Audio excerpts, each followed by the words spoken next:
Alrighty folks, hello there, this is Alan recording another comprehensive Magic the Gathering Arena draft video. We're going to do some more Premier Draft Crimson Vow before double feature comes out, and I do need to keep hitting my Mythic rankings.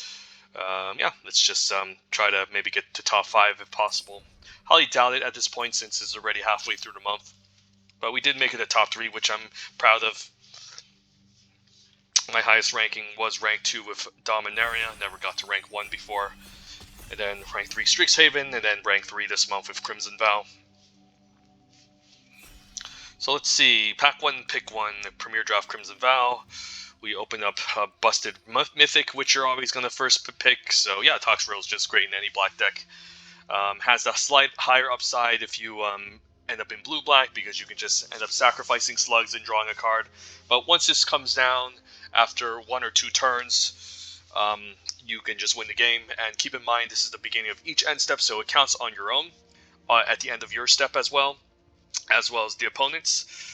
Yeah, this is just a busted mythic, and another reason why people try to avoid the set is because when you play sealed with Crimson Vow, you can just end up with like a Toxrill, a Blood Vial Purveyor, multiple Bleed Dries, and insane bombs that just outclass almost every single common in this set.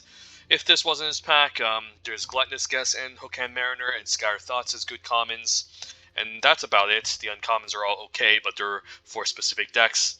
I try to avoid the white-green training deck as much as possible, so yeah, let's take a Toxrill here. Second pick could be between Scattered Thoughts and Gluttonous Guess, I think, but Toxrill is a bomb and pretty disgusting. Right, after first picking Toxrill, we could just take Skullscab and try to do the whole blue-black exploit deck, which is very fun, and also a good deck.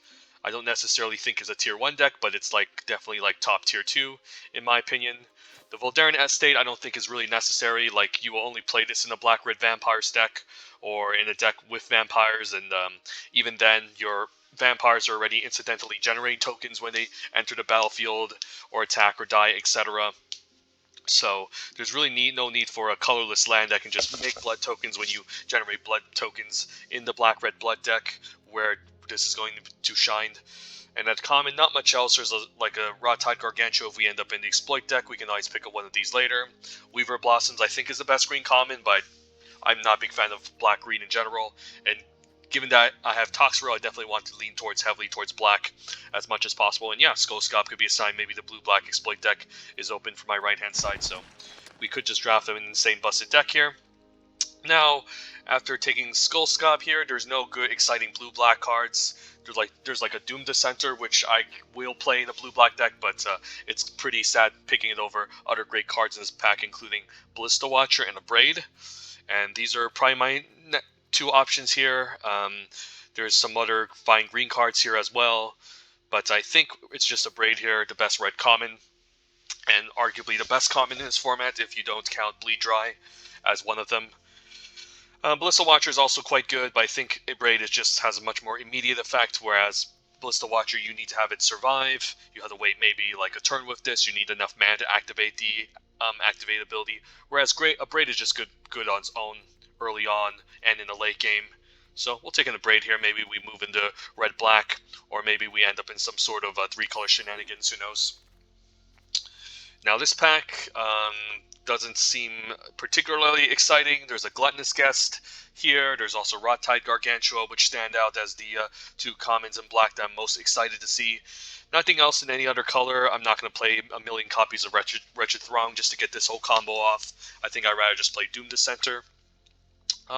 So if we end up red-black, the Gluttonous Guest is at its best. If we end up blue-black, the Rot-Tide Gargantua is going to be at its best. So we were past Skullscab into a Braid, so I'm not sure which one is more open, the red-black deck or the blue-black deck. But given that my last pick was a Braid, I can kind of assume that red-black is open. So I think I'll take the Gluttonous Guest here. The other black commons here are again fine. Not big fan of Blood Fountain, just a little bit too slow, I found out. And then Grisly Ritual will pick up one later, so we'll take a Gluttonous Guest. Maybe speculate on red-black a bit. And then here, there's a dual land, and then some okay cards, Cruel Witness, Undying Malice, and Grisly Ritual. And given that we just want to be in black, I think I like my first copy of of Undying Malice. I've been pretty impressed with this card, even in outside of blue-black, where this is going to shine. Like, if we end up in red-black, it's always nice to keep up one copy of Undying Malice. And again, I can hope we can pick up a Grizzly Ritual later. But Undying Malice definitely an overperformer in this set, and I'll take it here. And if we end up in the Exploit deck or not, it's still very good. Right now, we kind of have to make a decision. There's a Repository Scott pretty late, and a Blood Petal Celebrants. I think I'll take either one of those two over Blood Fountain, which I think, again, is pretty overrated. Alright, I mean, this is a kind of an interesting decision. I might just take the Blood Petal Celebrants, just because, again, we were past the Abrade. But, yeah, this could be also a sign that the blue-black deck is open. But in terms of color preference, I think I like red-black more than blue-black, so I guess I'll just take the Blood Petal Celebrant here. I think red-black is the best deck, whereas blue-black needs to really come together with cards like Skoskob, but we'll see. And then now we're getting some late exploit cards, Stitch Assistant and Persistent Specimen. Curbat is fine, but I only really like it in white-black where you can gain a ton of life. It has some neat synergies with Gluttonous Guest, but I don't think it's always reliable. So maybe now we take the Stitch Assistant and maybe assume we end up in blue-black, since I highly doubt we'll be playing Persistent Specimen in red-black. And if we end up blue-black, I'd rather have the Stitch Assistant anyway, so we'll speculate on maybe blue-black now. And then, ooh, Reckless Impulse pretty late. Nice card advantage in red-black, so now we're moving back into red-black. Don't care about the Magma Pummeler that much. I think it's too expensive and not that impactful when you cast it.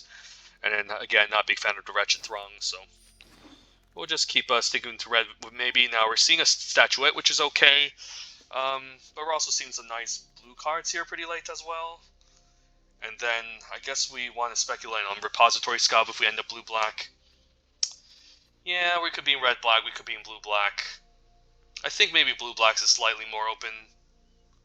We'll take Repository Scab. I think Skyr Thoughts is a better overall well-rounded pick if we end up in some sort of random blue deck, whereas if we're going to set up for an exploit deck, Scab is better. Now we'll take us Persistent Specimen, so we're seeing white also open around this table, but I feel like maybe blue-black is the place to be.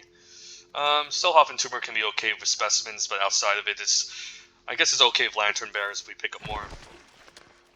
And then Raw Tiger Gargantua pretty late. Okay, so I think we're just going to draft another blue-black deck. And we did, so if we end up in blue-black, the only card we might have missed out on was another Repository Scab, which we can pick up later. And we opened up Overcharge Amalgam and Biolumic. Wow, both these cards are really excellent. Nothing amazing in red or black, so I think we just kind of have to make the decision here. Might just be the Overcharge Amalgam. I like having the flexibility of a counterspell and a flying threat as a win condition. But Biolume Egg is also just very tempting. It's a good blocker in the early game and also helps us scry. But given that this is a rare and this is an uncommon, and this can help me kind of close out the game, whereas Biolume Egg takes more time to set up, I think I'll take an Overcharged Amalgam here.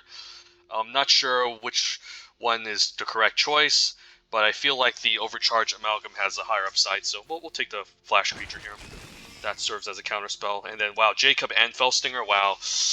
I guess it's just Jacob. Jacob is a very strong card, so it's powerful card advantage, and then if you can transform this at 6 mana, you're just drawing 2 cards per turn over Felstinger, even though Felstinger might have more exploit synergy running around, but we can hopefully pick up more Stitch Assistance. Probably definitely worse than Felstinger, but I think Jacob has higher potential to be some sort of bomb in the blue deck, so I'm hoping this pans out.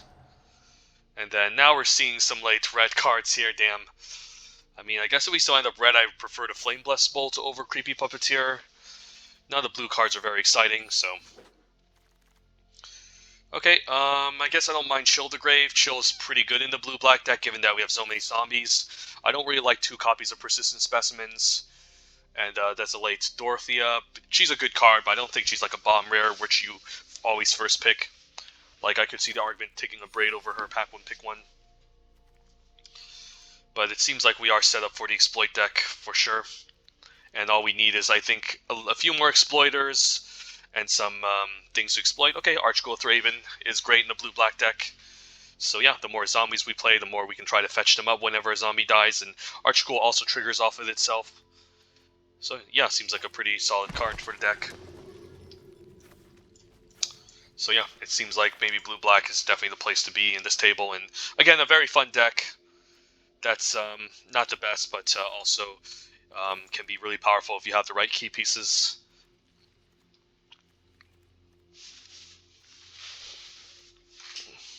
Jacob is just too good to pass up over Felstinger. Felstinger is also just a very awesome card with a much more immediate impact, but again, I think Jacob has more upside. But we do need a lot of lands with Jacob, so yeah. Okay, Doom to Center seems good. Nice creature we could exploit.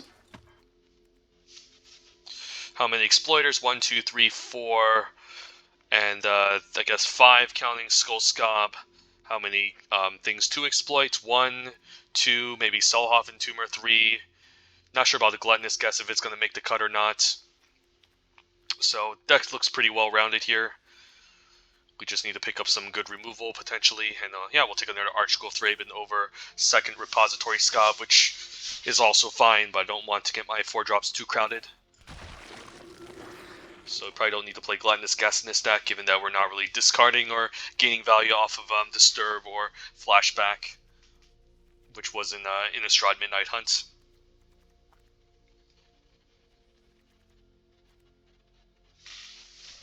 So next format, in blue-black, usually Decay and Exploit are going to be the two themes that fit the best, but again, there's also Disturb and Blood, so you can always play some Vampire Black spells in your... Alright, Diver Scob, definitely one of the best blue uncommons, if not the best blue uncommon. Pick 8 is definitely a huge signal, so yeah. I'm glad that we kind of read the signals, even though we took some red cards early.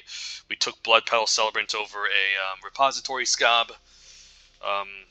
The Braid, I don't think we passed it over much. It was just a good card overall. Blessed Bolt as well. And then I'm not sure why I took Reckless Impulse over. I'm pretty sure it wasn't anything exciting, so yeah, we'll take a Blade Betrayal. Sometimes you can play this in the Exploit deck sometimes. Like if you end a red-black with a bunch of Mind Leech Schools, it could be fine, or red-blue with a bunch of Stitch Assistance. On turn 6, you can steal something and exploit it. Pretty cute combo. But I don't know if it's going to make the cut. So next pack, hoping to pick up some more removal, which this deck is kind of lacking. So some Bleed Drives would be nice, some Hero's Downfall, some Parasitic Grasp would be pretty awesome. But we have a pretty powerful deck regardless. We can even afford to maybe run 18 lands to make it easier to cast Toxrill. But we'll see. And yeah, the best card in this pack for us is Lunar Rejection, which I'm going to take here. Pack 1, pick 1, I would take a Braid over Lunar Rejection just to be in red.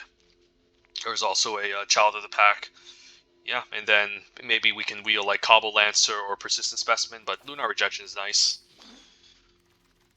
And then Storm Chaser Drake is okay, but not as good as it is in an Exploit deck. Like, it has some synergy of Undying Malice, but it's pretty unexciting. Probably looking at this Thirst for Discovery as some card advantage. It's definitely an improvement over Scatter Thoughts. I also don't think we need an Evolving Wild, since I don't think we're splashing for anything. And then there's a fine counter spell here. Not a big fan of the Mind Leech School or the Wretched Throng. Even in the Exploit deck, the Mind Leech School is better off as a Doom Dissenter on turn 2. So let's just take a Thirst for Discovery, just keep drawing more cards, finding more action.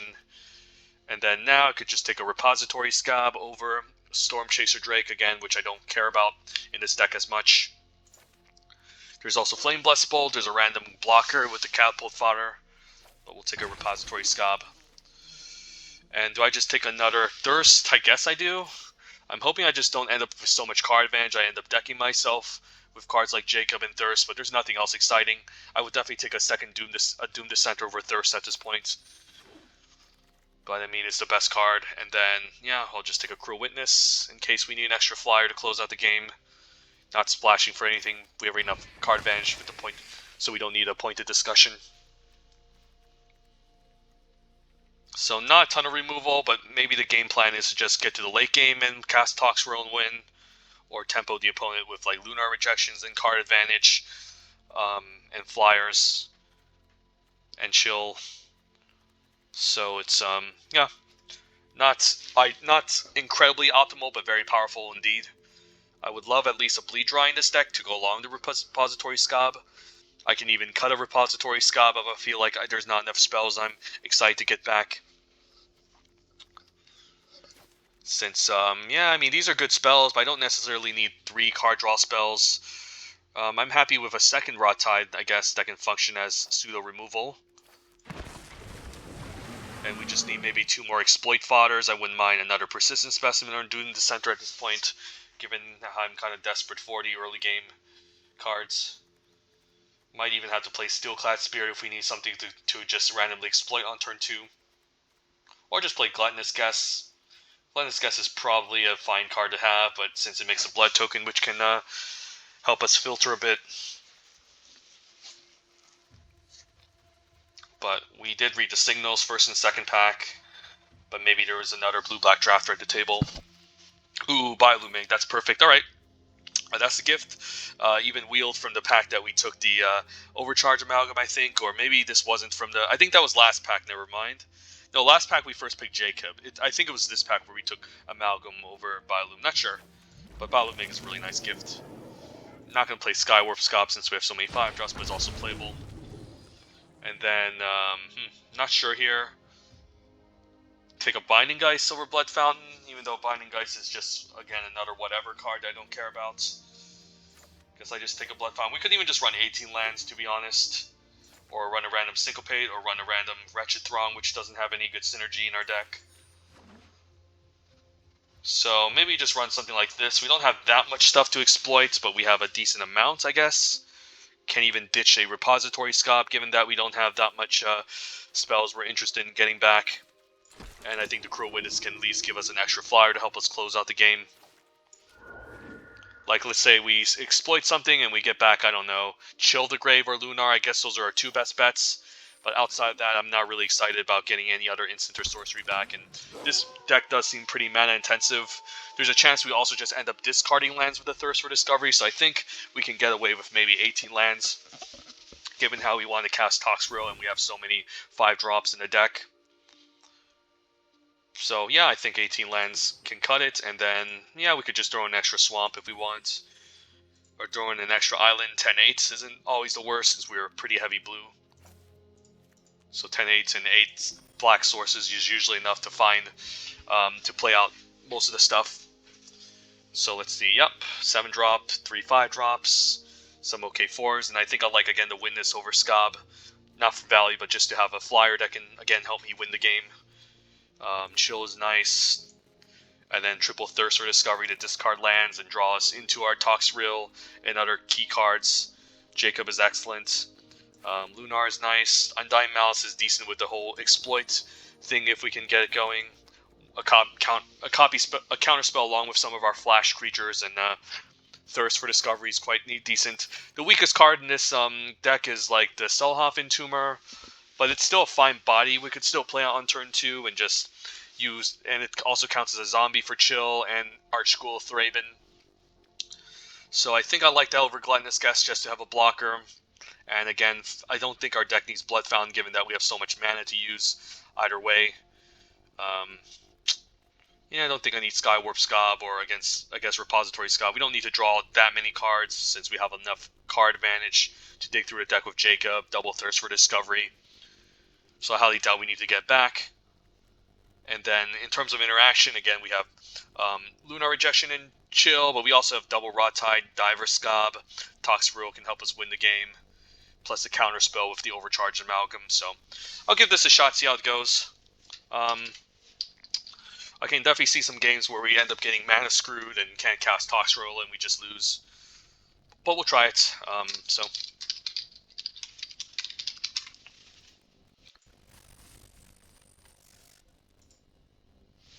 I think 18 lands is more consistent with triple Thirst. Again, we're going to be discarding lands by casting Thirst, so it's fine going in extra land. Plus, Jacob needs to transform on with 6 mana available, so it still requires a lot.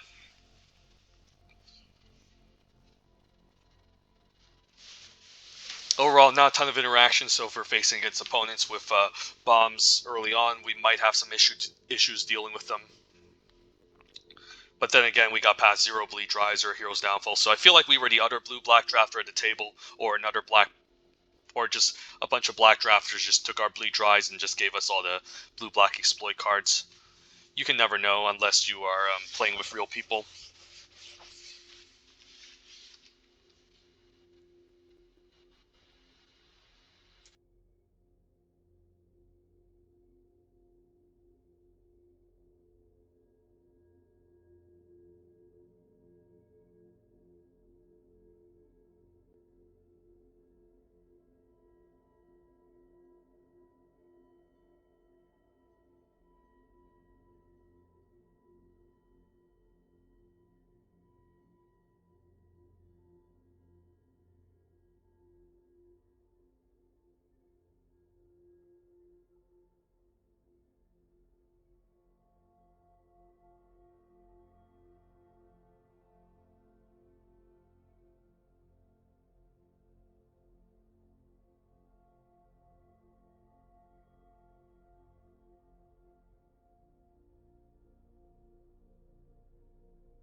Opening hand. Well, we have Toxfruit in our opening hand, but we don't have any early game.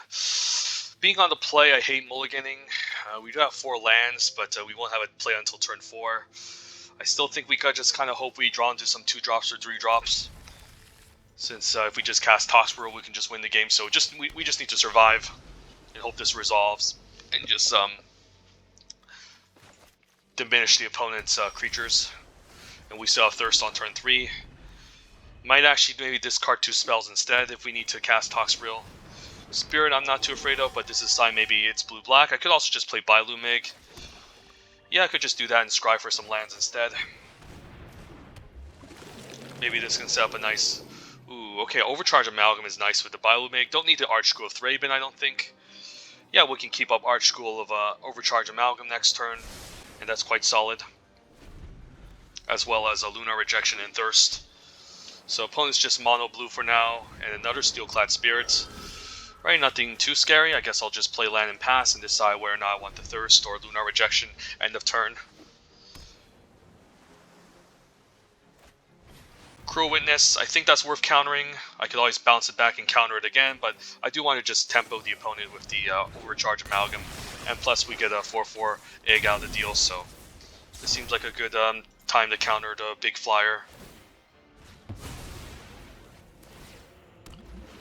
And then, yeah, I don't think I'm attacking the 4/4, just going to use it to hold off the 3/3s for now. And yeah, I'm fine playing out land, attack for 3. I could also try something cute with the Diver Scott, but I don't have anything to exploit, so we'll just keep chipping him for 3, and once we can cast Toxfruit, we can just win the game that way. Yeah, we'll Thirst here now that it's the opponent's end step. And then we just drew a bunch of lands, so I can say we can get rid of an island at least. Opponent might be holding up his own counterspell, but yeah, we still have the Lunar Rejection. Alright. Alright, no effects. So if he taps out, I'm going to play out the Toxfruit. If not, then I'm just going to hold on to this, because again, he could have another counterspell. And we can just run out an Archschool of Thraben, which we can eventually just exploit with the Diver Scob. Just play it safe so we don't run into like a Siphon Essence here. And I'm fine baiting it out with the Archschool of Thraben. Even resolves. Alright. We can even start sacrificing islands to attack with the Biolume Serpent next turn. But that won't allow me to cast Toxfruit, so I think we just play land, keep up the counterspell, and just attack for 3. And again, just keep playing it slowly. I guess the opponent is missing a secondary color to play the game, so. And he just concedes. Alright, that's a pretty unfortunate match. We gave him like so many turns to draw the second color and still falls too far behind, so.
So I could activate Jacob to maybe exile one of my creatures.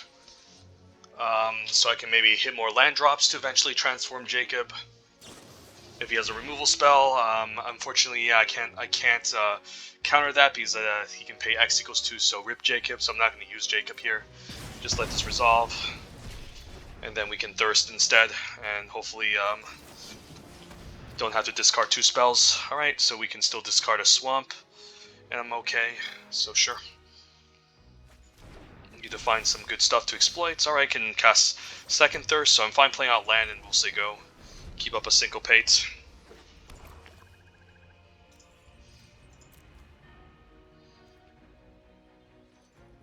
And if now we can even discard Rot Tide and Syncopates. I'm not going to counter a Hungry Ridge Wolf.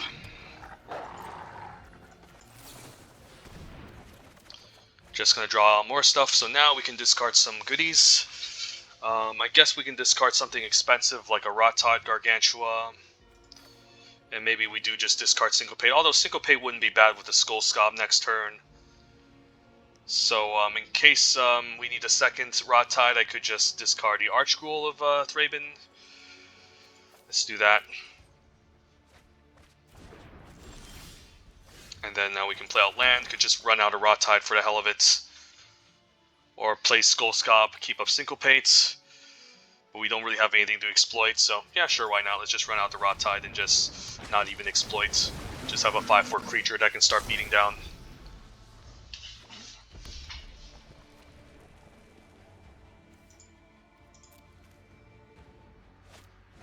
Alluring Suitor, alright, that's a good one.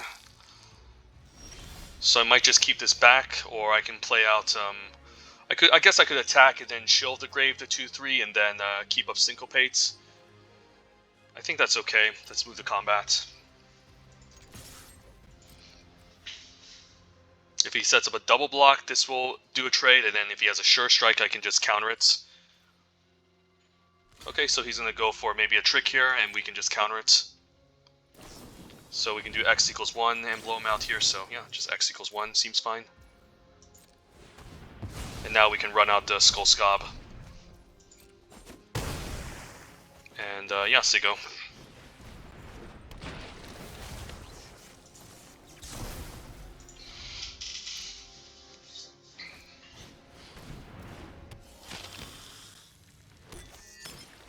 Another Hungry Ridge Wolf. Alright, so we just need to cast Toxrill and be okay. I could also trade here, but I don't think I need to. Cruel Witness. I could also, yeah, again, Diver Scob the 3/2 and then reforce him to play it, or just play out the Cruel Witness and keep the 5/4 as a blocker. So then we can just play an aerial game where we just attack in the air and keep the blockers back. I think I'm okay with this choice.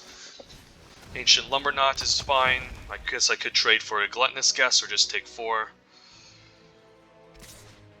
Trading for the Guess isn't the worst. I could also just double block the Guest, honestly. I mean, I guess these will become 2/2s, right? Or I can just take 4.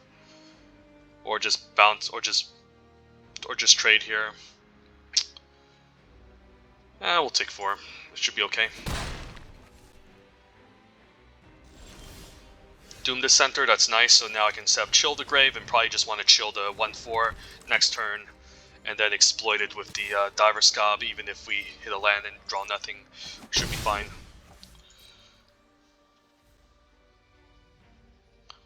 And I'm happy keeping any land on top.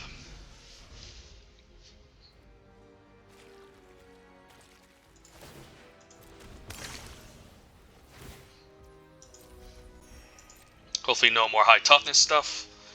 And then we probably need to set up a turn where we bounce like the Ancient Lumberknot to force him to use all the mana to put on to replay it once it's on top of his library the next following turn.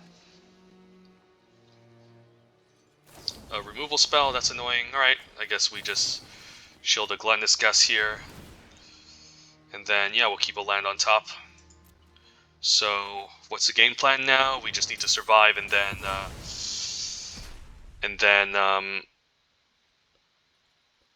cast Toxrill essentially. So 7, 8, 9, 10 down to 3. Yeah, I think I'm inclined to just trade and chump here, potentially. Although I do lose out on some value, I can't afford to just take all this damage. And Repository Scop, I think we're going to Diver Scop the 1/4 and take it from there.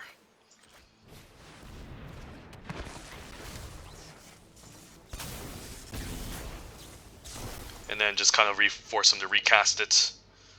And I think I'm fine attacking for 3. And hope he doesn't have a removal spell to take on my 3/5. And then we can even buy back Chill the Grave by exploiting our own Repository Scob as well.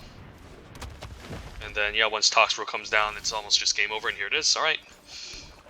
We can see a quick concession here.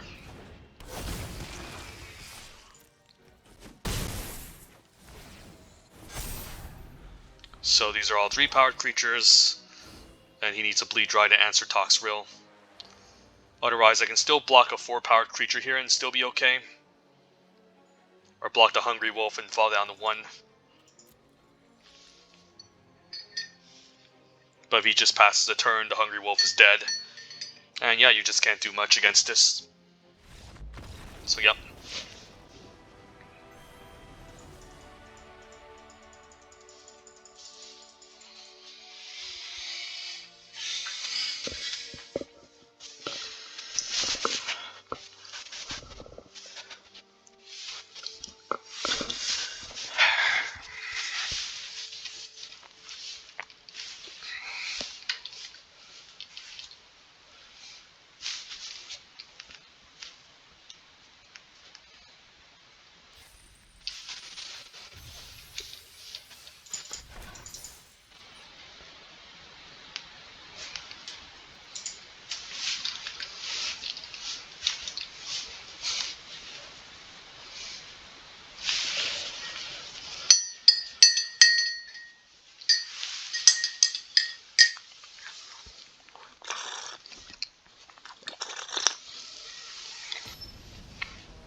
Egg, Specimens, Doom Descender, so good exploit fodder and a decent curve.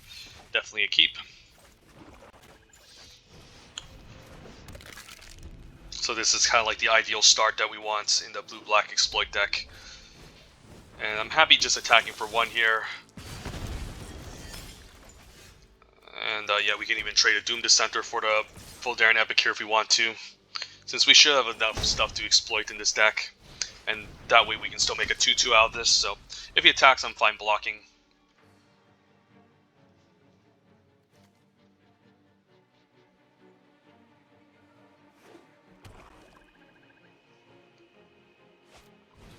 Ragged Recluse, so this can become a 3/3 eventually as well. Yeah, I'm fine with the trade. And then I'm fine still attacking with both next turn if he wants to trade for the 2/2, that's okay. Could also just run out the Archgrowth Raven and maybe get some value off the zombie, but let's see if he blocks. If he doesn't block, then I'll run out the Bilumic instead, I think. Since I want to set up a turn 4 exploit, and then let's see, Jacob is awesome. Not sure about Stitch Assistant. We do get some exploit value, but I do want to just, again, hit my land drops, essentially. I guess the Stitch Assistant will allow us to, but we're planning to hold up the Amalgam the next following turn. So I think Jacob is the only card I'm excited about. And then if he attacks with a 2/1, I think I'm going to block it, otherwise it's just a free roll. And we still have a Persistent Specimen to stack and exploits. We're going to cast a Flame Breather, so maybe this will slow the opponent down a bit, and then we can still maybe set up a double block on the Ragged Recluse or something along that lines. Alright, let's play land, and I'm fine double blocking since we have a Overcharged Amalgam that can help us counter anything that he tries to blow us out with.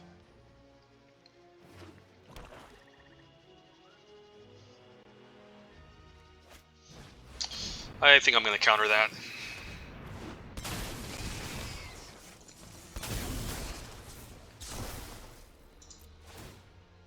Yeah, the Overcharged Amalgam is just so powerful.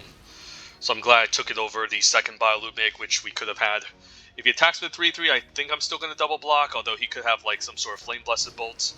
Anger, alright, I'm still going to double block it regardless, just to get out of the way if he decides to attack.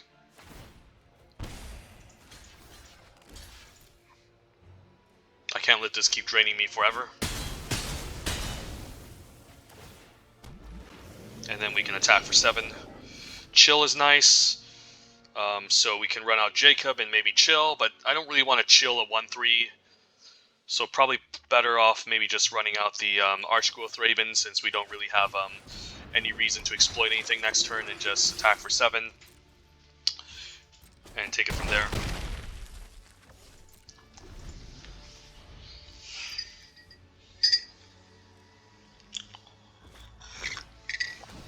Alright, so the opponent, if he resolves a vampire, he can give it life gain, but we can still chill it pre-combat. He might even activate it pre-combat to make a vampire and give it lifelink, so rip, there goes my flyer, but I still have a 4-4 that's beating down and a 3-3. And it's also a zombie, so we can even draw a zombie if there's one on top. I'm definitely going to keep any land I can on top, but we'll see. And if it's a zombie, even better, so then we can make it easier to hit our land drops.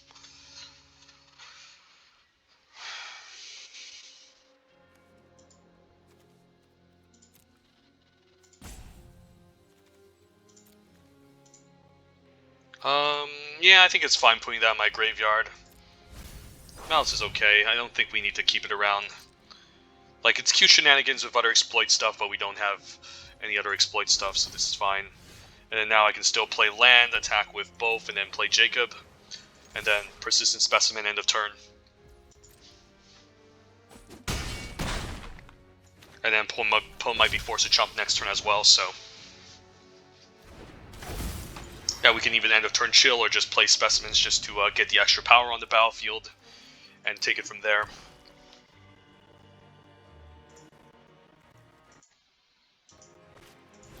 Rot-Tide Gargantua. Alright, I guess we can sacrifice Persistent Specimens in response. I'm actually just going to run out the Specimens here now, so this makes it less likely he exploits.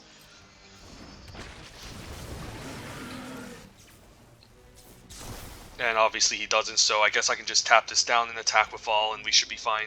I guess I can also just make the Biolume Serpent unblockable by sacrificing lands. Or just play a Diver Scob and bounce. I guess that's even better.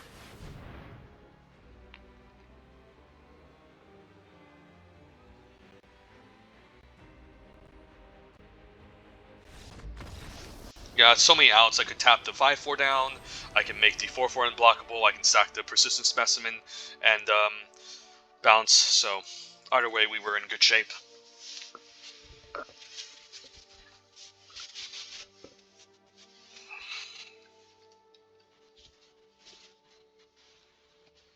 I think blue-black is my most favorite deck in this format. Not because, again, it's the best, but because, I mean, it's not even the best, really. It's because, again, it's just really fun, and I think blue is a very fun color to be drafting, even though it's one of the more weaker colors in the format. Definitely is fun. With the uncommons are very fun with different archetypes, and the whole card advantage thing is awesome, too.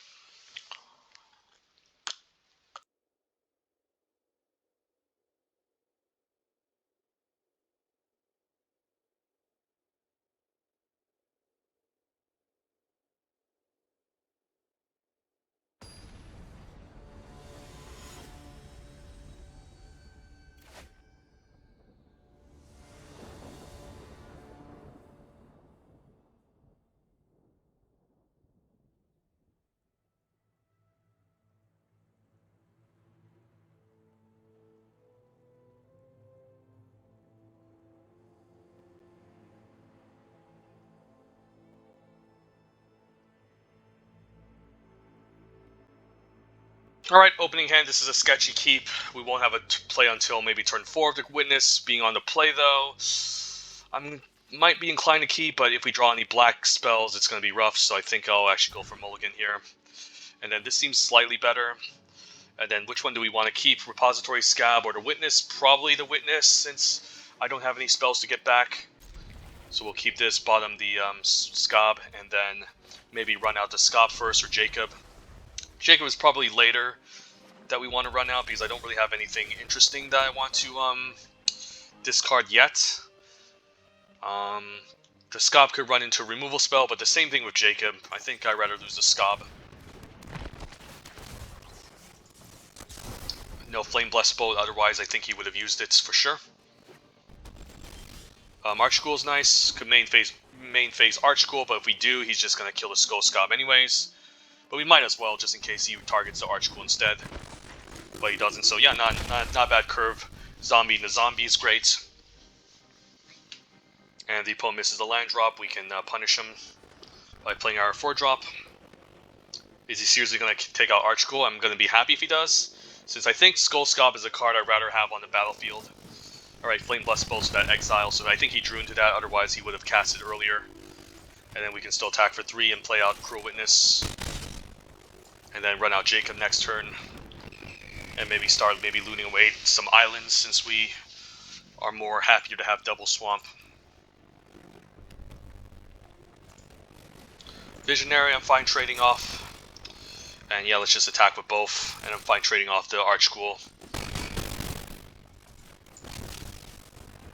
And yeah, I mean, next turn we could just activate Jacob and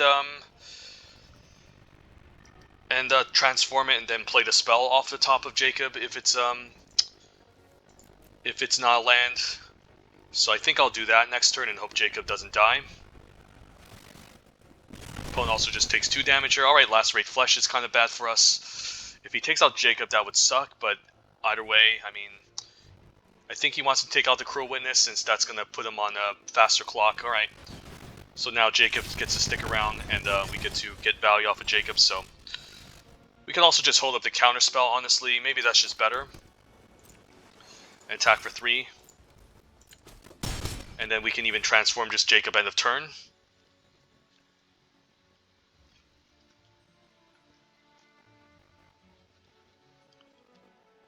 Yeah, let's just say go. Keep up the counter spell.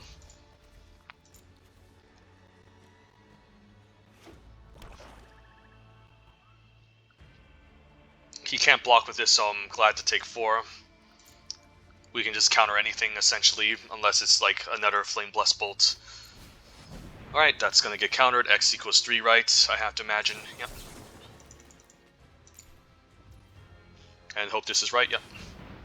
Could have actually tapped out for all my mana, but this is okay, I think, since you can't really gain mana at instant speed. So luckily we kept up that counterspell. Next turn it feels better to activate Jacob.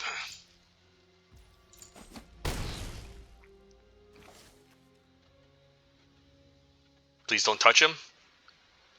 Don't touch my Jacob, please. Alright, so I'm happy that he discarded Swamp, but he could still have a Gift of Fangs, but you don't splash for Gift of Fangs in this format. So yeah, let's just activate Jacob here. And then we can even run out the Rotard Gargantua if we want to. And I think we just cast it without exploits, just as a random 5/4, so yes, decline and attack for 3. Since the 4/3 can't block anyways, we're better off just doing this. And now we can just draw a card every single turn, and the opponent's at a pretty low life total, so yeah.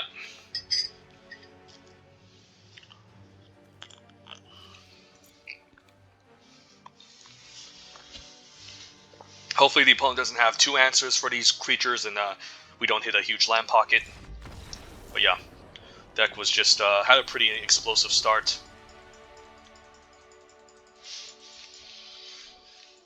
And he had to answer the Cruel Witness, otherwise it was just going to win me the game. So that's why it's important to have a lot of interaction in this format, especially cheap ones like Flame Blessed Bolt.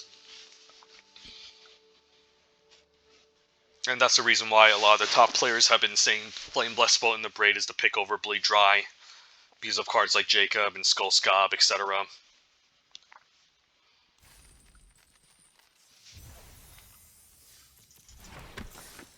Alright, 7. So we're getting back to top 3 Mythic or something. Let's keep playing. This deck is a lot of fun. I wouldn't mind running something like this again in the next draft.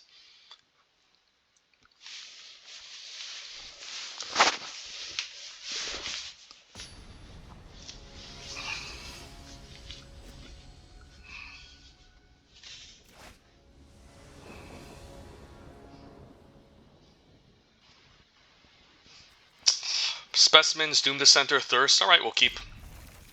Just need to hit a third land drop to maybe cast a Thirst for Discovery. But yeah, this is a pretty nice start. Assuming we can get a land. Traveling Minister, alright, that's a scary one. Definitely not trading, I have to assume. So, probably, maybe chill next turn. If we get a land over Thirst, since I don't really want to discard lands in this stage of the game. I can also just chill the infantry and attack for 2. But by chilling on his turn, I think it's a lot better. Since that can lock it down a little bit longer. So I'm probably going to fire off the chill here right now.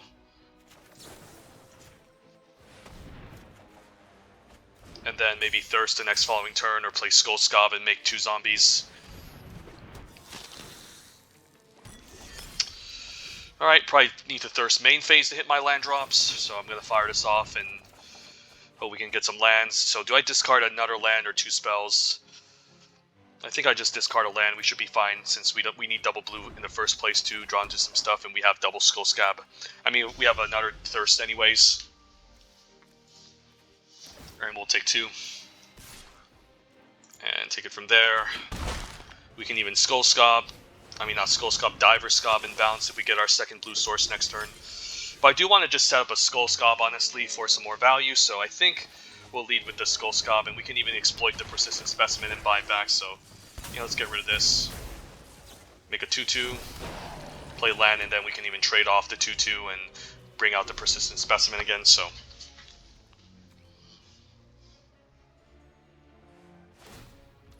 Interesting. I think I would have maybe pumped a Guest. I'll send a 2-2 in front of this.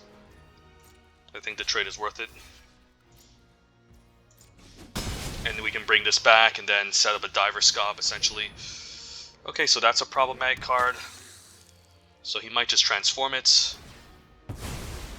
We can always bounce it back next turn.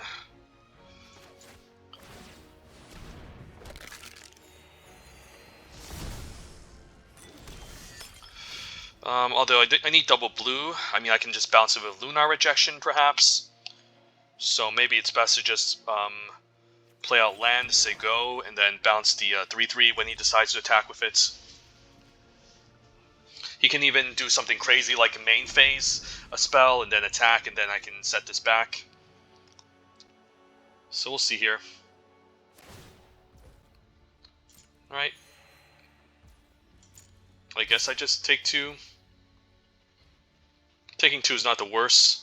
I can also chump, but I do want to plan a end of turn Lunar Rejection, so we'll take 2 here. And then we just want a Lunar Rejection now. And then, so he doesn't get a blood token, and then also he's forced to retransform this. That way we can slow him down a bit. Panic Bystander doesn't transform, I don't think, because you need to gain... I guess you'll gain 3 mana to transform this, so I do need to find a way to get this out of the battlefield. So yeah, let's find our blue source, and we didn't. So this kind of sucks. I think we might need to main phase Thirst now, since we are missing our blue, and then yeah, we might as well discard a Swamp. And we should have 7 lands to eventually cast Toxrill, so I'm fine discarding land, playing out Island, and then keeping up the Syncopates, and then we can say go. And hope he doesn't have removal for Toxrill. I think I'm fine chumping the Cackling Culprit just to preserve some life. And then we still have Doom the Center, which can exploit, and I'll happily take 2. Traveling Minister I'm fine letting resolve since we're playing to cast Toxrill. And then this I could just counter right now for the hell of it, since it's kind of annoying, so let's just get rid of this now. And then we can safely play out Toxrill, and then hopefully this works.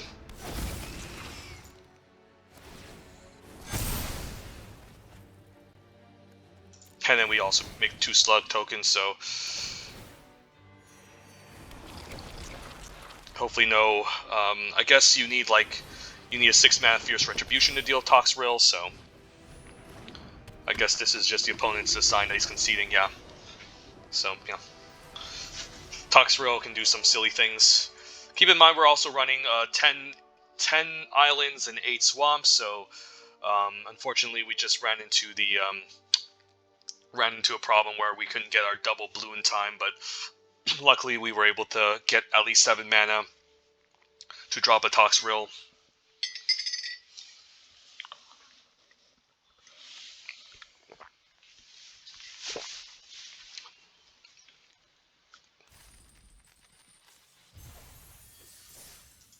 Right, 7. 2 more wins and we can trophy. And we'll finally have our first 7-0 maybe in this draft, since I haven't gotten any 7-0s yet.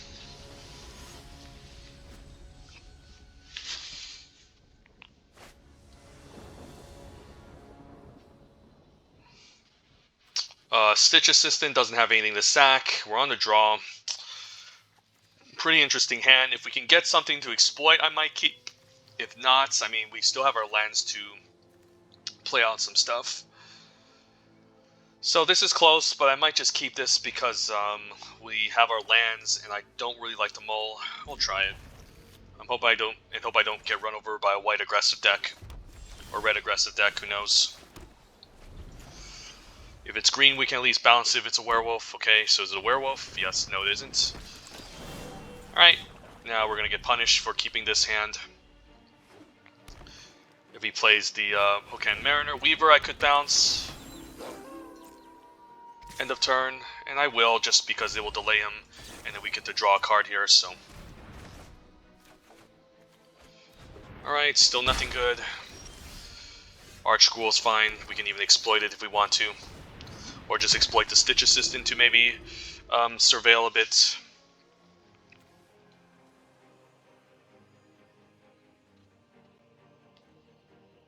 If he plays out the Weaver, I might be inclined to just attack too. Alright, Flame Blast Bolt, so rip. Don't even get to surveil with it. And even Alluring Suitor that I'm hoping to maybe trade off next turn. And yeah, this is like the 5th land we drew, so unfortunately flooding out a bit here. And couldn't even draw a single creature to exploit, so I'm hoping he doesn't have an answer to his 3-2, because I do want to trade for this Alluring Suitor if he attacks with it. Other than that, we can hope to survive and draw into Toxrill potentially. We'll see.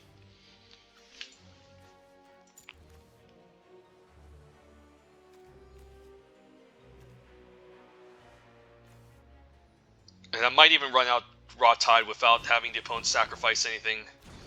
Okay, that's okay, I'll take 2. I guess he's trying to hit his land drop by making this attack.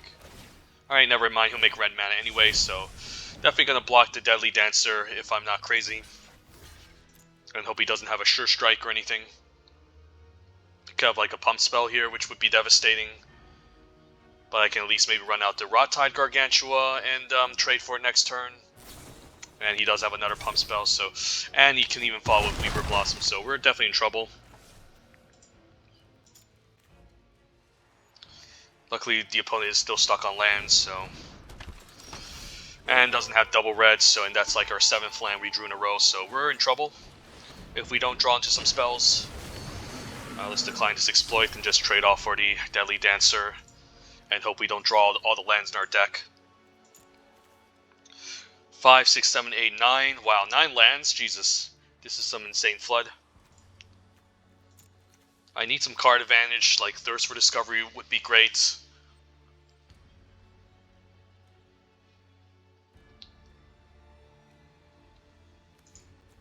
I'm happy trading for the Deadly Dancer, since he would need to pump it once to at least trade. And he needs double red. He might just spend a turn just to develop the board instead of attacking with the Deadly Dancer. He has 5 mana available. I forgot to count the Reclusive Taxidermist. So if he has 1 more mountain, he can pump twice with the Dancer. So he's going to anger here. I think I'm still going to trade, since it's just too much damage, and this being around on battlefield just makes it a lot worse. And hope he doesn't have a second pump spell. Alright, if I pass the turn and have nothing, it's just going to transform, and that's really bad, so give me a spell, please. Right, Thirst is nice, so we'll Thirst main phase, I think.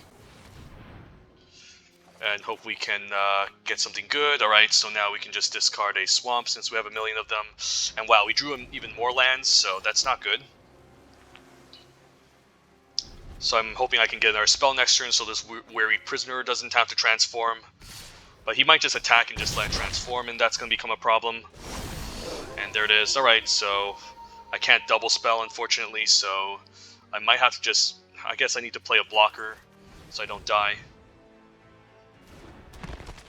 And yeah, this is sad. We just drew too many lands and can't play anything. So I could just chomp to 6/6 so I don't die. Maybe that's what I have to do. And just take 3 from the Blossom Werewolf. So 7, 8, 9, 10. Wow, we have 7 lands left in the library. Could fall down to 1, but that's a little bit too much. I think I'm going to chomp to 6/6 and hope I find Toxrill off the top. Or at least Chill the Grave. And then we can just counter whatever he plays. Alright, Overcharge Amalgam would have been better earlier, but I think it's just game over. Yeah, this game just drew way too many lands, even on the keep with a bunch of lands in our hand. I was hoping to at least draw into a 2-drop or something, but unfortunately that was just a pretty unlucky game.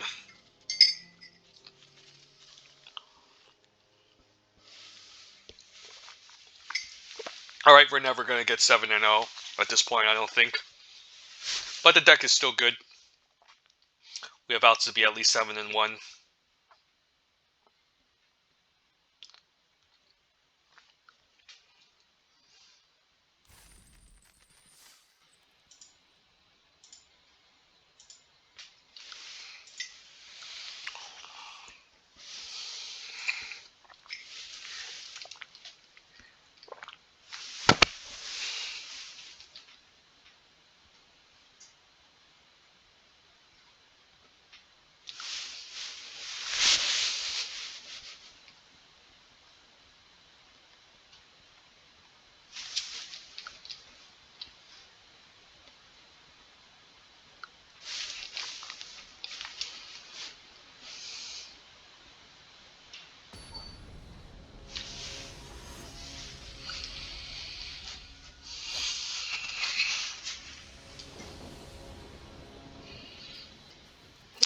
So this is kind of an interesting keep. With 1 black, we can cast Archghoul. We could always just use Selhoff to maybe discard a creature, and we can always just turn 2 Chill with Selhoff. I think I'll try it.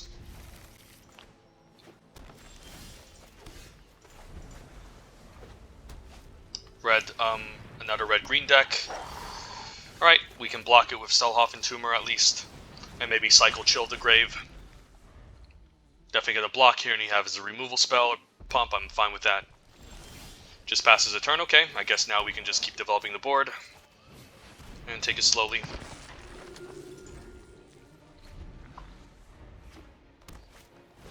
Child of the Pack is a strong one, but if I keep playing out spells, I can maybe prevent it from transforming.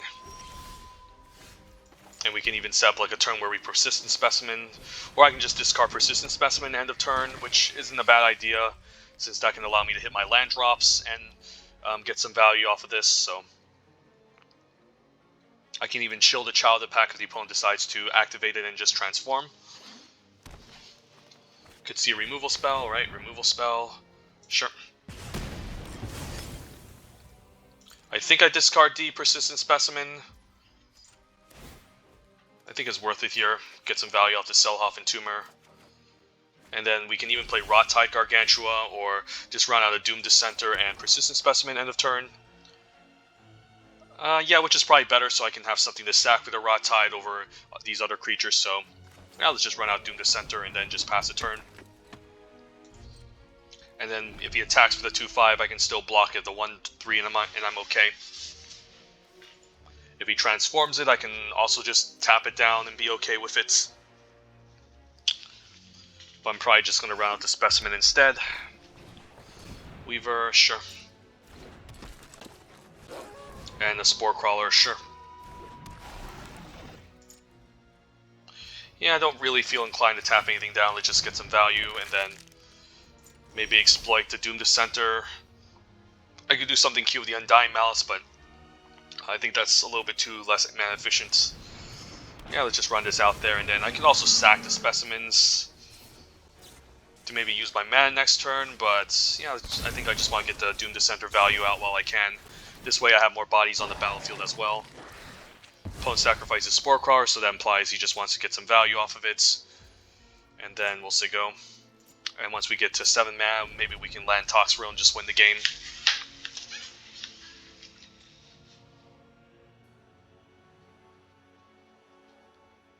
Next turn I could tap down the Weaver and attack with a Rot Tide, or I can tap down the Child and attack with a Rot Tide, and then we can use Undying Malice to buy it back, potentially.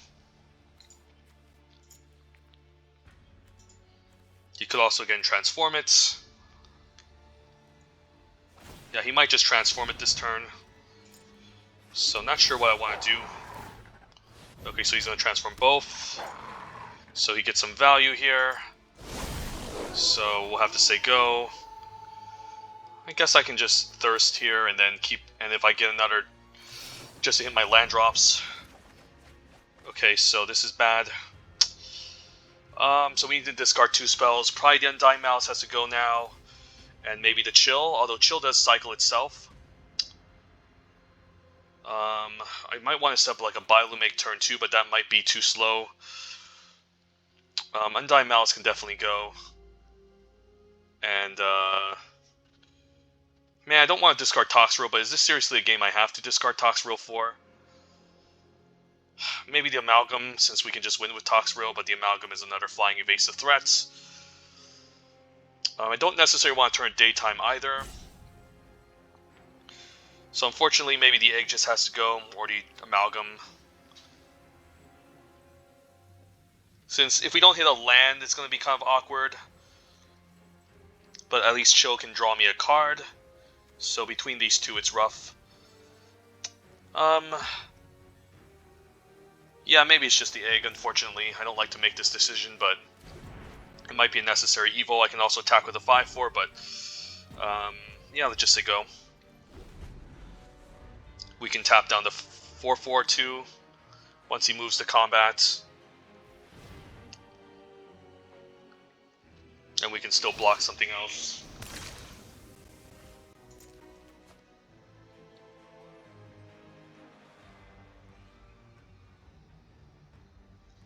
I could even discard the Amalgam or Skull Scalp to also hit my lands. Spike Ripsaw, so we can tap down whatever this is equipped onto. So if he moves to combat, we'll tap it down. Another Thirst. Can I get my lands, please? I think I'm fine double blocking this if he attacks. Sure, I can just double block with these two or triple block.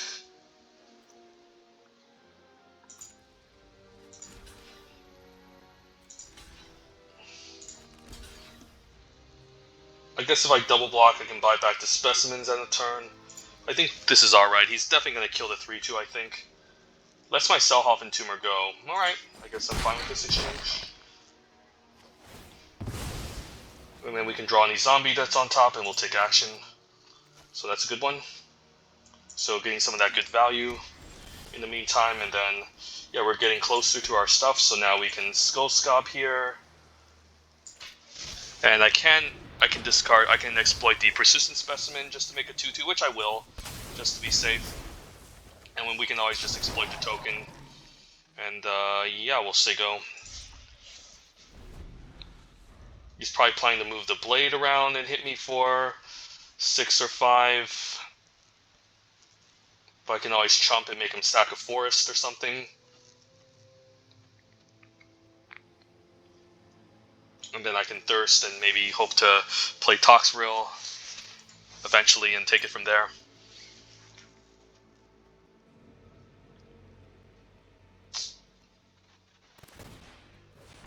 Alright, I think I'm chumping this.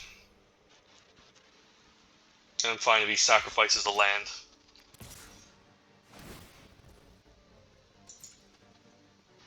I mean, if he's not sacrificing the land, I'm chumping. If he is, then I'm probably just going to take 6. Yeah, we'll take 6 then.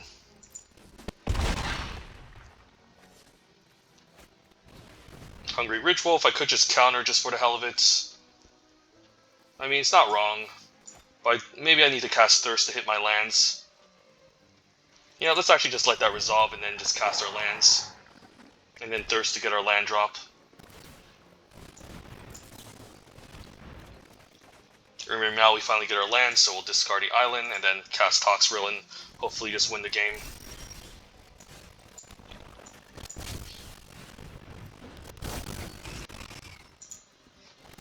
So the opponent now needs to kill me quickly. And all of his creatures get nerfed, so I can just block everything. So at this stage, I don't think the opponent can win here. Even the Spiked Ripsaw, it's not enough. I'll just be making too many tokens and just drawing too many cards, so...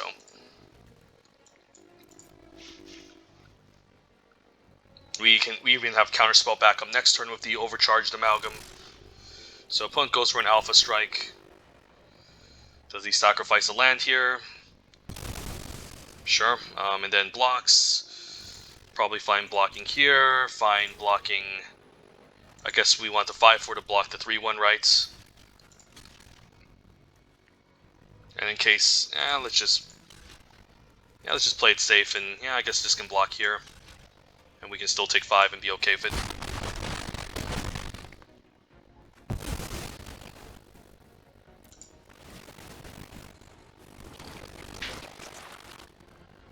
You know, I'll put in my graveyard. Can even bounce the token as well. So he's playing the double spell to transform at daytime. I guess we can still Lunar Rejection and bounce.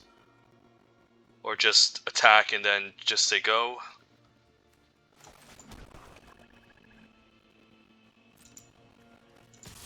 I mean, either way, I think we have this game.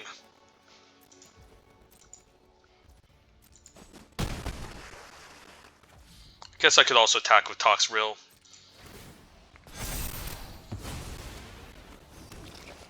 Yeah, you just can't beat this, I don't think. It's just too much.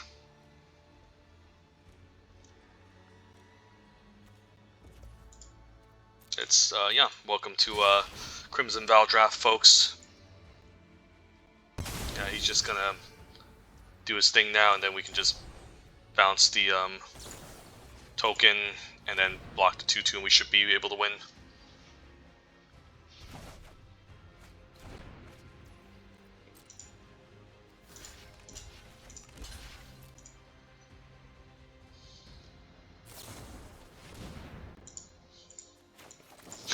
We can even counter our own. We can even counter the Wolf Strike token for the hell of it. Yeah, the game was over.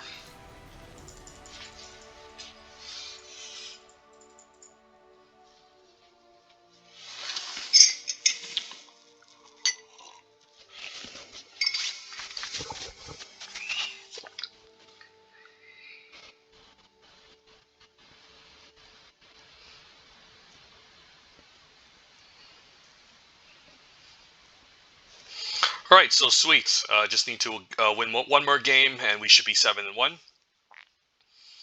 And when in doubt, just draft Toxrill and play 18 lands. And this was like the perfect deck for it, so let's keep playing.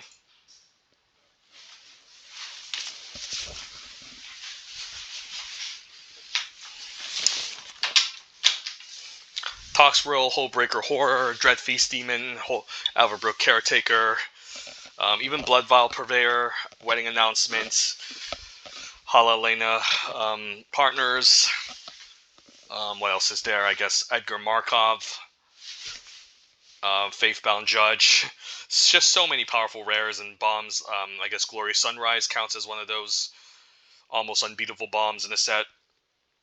So just too many above average, insanely above average rares and mythics that just requires answers immediately.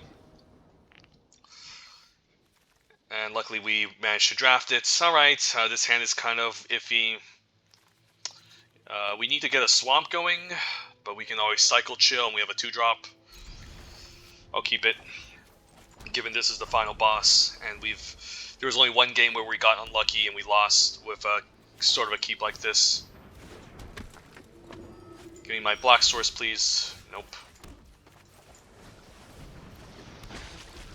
At least we can block for a time being and slow the opponent down. Like a Panic Bystander if he decides to pump it. This card is going to become a problem if he starts gaining life. I guess we can still run out Jacob and take 3. Or try to cycle this so we can deploy the Archghoul Thraben. But I think Jacob is fine since he can start discarding lands. So we can hit our sources instead and we'll take 3 from the Panic Bystander. So blue-white is usually the deck that's about auras and enchantments. So Lantern Bearer is a key card and Brine Comer as well. Twinblade Geist, alright, that's fine. Actually not... I guess I can still block it even if he pumps it with the Traveling Minister, so let's see. We can main phase Jacob, which I think I'm fine doing since I might want to get my black mana here. So let's just activate Jacob, and the opponent's also missing land drops, so... Interesting. Could always bottom the Repository Scob. Maybe it's fine bombing the Archghoul Thraben now that we're maybe playing for turn 5 Diver Scob and we haven't drawn black yet.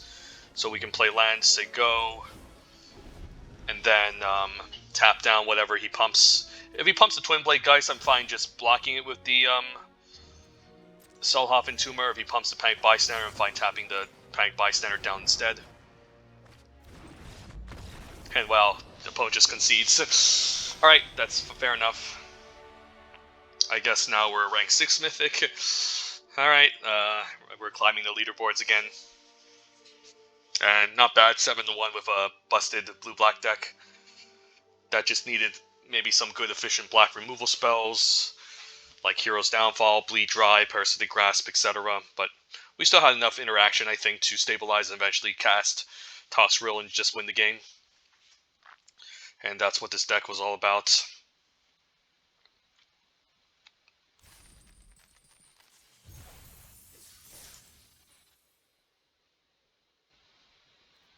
So yeah, pretty easy 7-1. Our final boss didn't even decide to play out the game. He was missing just too many land drops to kill me quick enough. And also keep in mind, not only is that a weakness of the aggro decks, not being able to hit your land drops, but sometimes, I mean, this format's a lot worse to face for aggro decks since there's too much life gain going around. Cards like Traveling Minister, Heron of Hope, and the Kindly Ancestor. Same with cards like Gluttonous Guest, which are big blockers, and then again, big bomb rares on turn 4. That can just kind of wreck your day.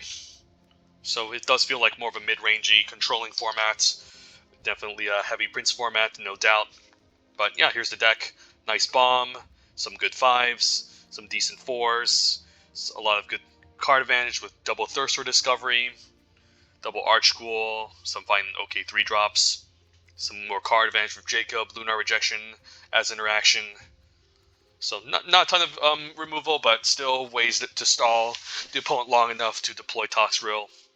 So there you have it, and then it's 18 lands too, just to make things consistent enough for us to cast Toxrill on 7, activate Jacob on turn 6, and or cast one of our 5 drops, or have enough mana to double spell with Thirst for Discovery.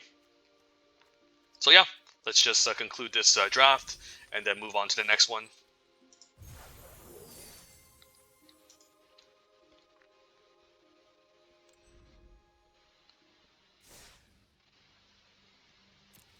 At this point in the draft, I think I'm able to go infinite.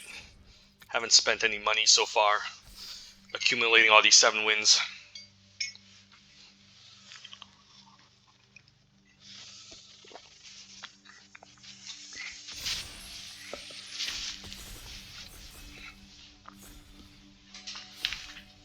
Alright then, pack 1, pick 1. Premier draft Crimson Vow. Do we open up Toxrill again? Nope. But we opened up Henrika. Alright, Henrika is definitely one of the bombs I forgot to mention. Yeah, it's great in the sacrifice deck because you can just put out exploit fodder to sacrifice on the beginning of your combat. It's just a powerful card advantage engine, and then once you transform it, it can attack immediately as a 3/4 flying Death Touch lifelink. Yeah, Henrika is definitely the pick here. If this wasn't his pack, I would take Bleed Dry over Parasitic Grasp, since the exile ability is more relevant, and then this can deal with higher toughness creatures. But Grasp would be a 3rd pick here, and definitely a first pickable card. Same with Undead Butler. Undead Butler is excellent, but only in the blue-black deck. There's also some other fine commons like Kindly Ancestor and Flourishing Hunter, but I wouldn't take it over any of these. But Henrika, powerful bomb, rare, but it still dies to a Braid, so keep that in mind. It still dies to decent amount of interaction spells, but yeah, it has definitely enough upside to take, since even if they enchant this and lock it down with a pacifism ability, you still get the ability. So we'll try Henrika, and I haven't drafted Henrika ever. Unfortunately, Kaya isn't a good card. Has a bit of this tokens theme going on, but there's not too many ways to generate tokens in the set. The cards I'm looking at here are Heron of Hope, maybe as a nice for the black-white life gain deck. There's Markov Retribution if we end up black-red, and Henrika is also a vampire. There's Gluttonous Guest, Weaver of Blossoms. So just some fine cards in decent decks. The most flexible card would be like Gluttonous Guest, I have to imagine, but I think it's a lot weaker than Markov Retribution if we end up red-black. Like, it would keep me the most flexible in case I end up in some sort of black-white life gain deck or blue-black exploit deck, but I don't even like this card too much in the exploit deck. So if I was black-white, I would take Heron of Hope over Courier Bat. If I was black-red, I would take maybe Markov Retribution over Gluttonous Guest. Given that black-red is like the best deck in the formats, I guess I just take Retribution and kind of maybe speculate on it, since it's the most powerful deck, and this is quite good. So now we can take a Flame Blessed Bolt here, some other good white commons, Heron of Hope, Fierce Retribution. Also forgot to mention Voldaren Epicure from the previous pack and this one here, but I'd still take Retribution over it. And if we still end up in the black-red, there's also Wedding Security we can hope to wheel. But I think Flame Blessed Bolt is the one of the best commons and not something you want to pass up. So let's take it here. Any vampires? Not really. The best card in this pack is like an Infestation Experts, and we can maybe still end up red-green.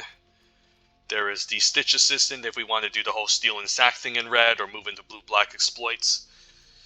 Guess I'll take the Expert over Hokan Mariner. Maybe we end up drafting green this time, who knows.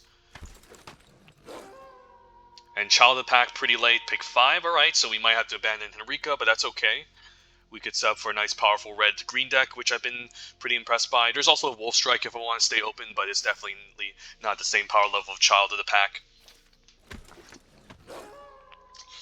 And then I guess we just keep taking Werewolf, since that's a pick 6 Hokan Mariner. Otherwise, there's a Fierce Retribution. So I'm not sure if we're going to splash Henrika. Usually red-green is not about splashing, it's more about just being a mid-range aggressive deck. And black does not look particularly open, so I actually don't mind missing out on Henrika Markov Retribution here now that we kind of have the sense that red-green is a deck to be in. So Mariner looks good, and then we can even take a Flourishing Hunter over Snarling Wolf, which we can hope to pick up later. Scarred Thoughts is also a good common, but in case we pick up some Weaver of Blossoms, Flourishing Hunter has more upside. And it's also a wolf, so this looks good. Wandering Mind, could even consider splashing Wandering Mind if I end up 3 colors. There's also Massive Might, which is a bit of an overperformer in the red-green decks. Overall, just a nice combat trick that's kind of almost very, very difficult to play around. So, yeah, I might just take it here and just force the red-green thing since green looks really open, and then none of these cards are particularly amazing in red-green. Splendor Reclamation is not really playable, so Massive Might looks good. And hopefully we can pick up some Weaver Blossoms. Alright, there's a Sure Strike. There's also Apprentice Sharpshooter. Fine, okay card. Usually green has a problem against flyers. But I'm probably just looking at the Sure Strike. Maybe we could use an Apprentice Sharpshooter, but it's kind of underwhelming. But I mean, this is more of a sideboard card. I don't think I need a second Flourishing. You know what, I'm going to take the Apprentice Sharpshooter, but there's an argument for Sure Strike. But I have Massive Might, so I already have a combat trick, and I don't know, maybe we run a million Angers. Don't think I'm moving to another color anytime soon. Apprentice Sharpshooter isn't that bad. Alright, Epicure, but Epicure isn't great in red-green by any means. So I might just mod another Massive Might. Like, this is better in blue-red, or I guess black-red as exploit fodder, and we're not planning to do any of that. So maybe just another Massive Might. And then don't care about any of this, so we can just go red-green, beat down.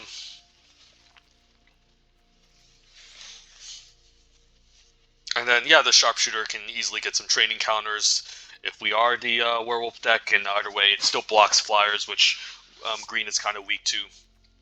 So I'm actually okay with this over Sure Strike. Otherwise, we would have a Sure Strike and double Massive Might, which is a little bit awkward, and I think Massive Might is just better than Sure Strike in these red-green decks.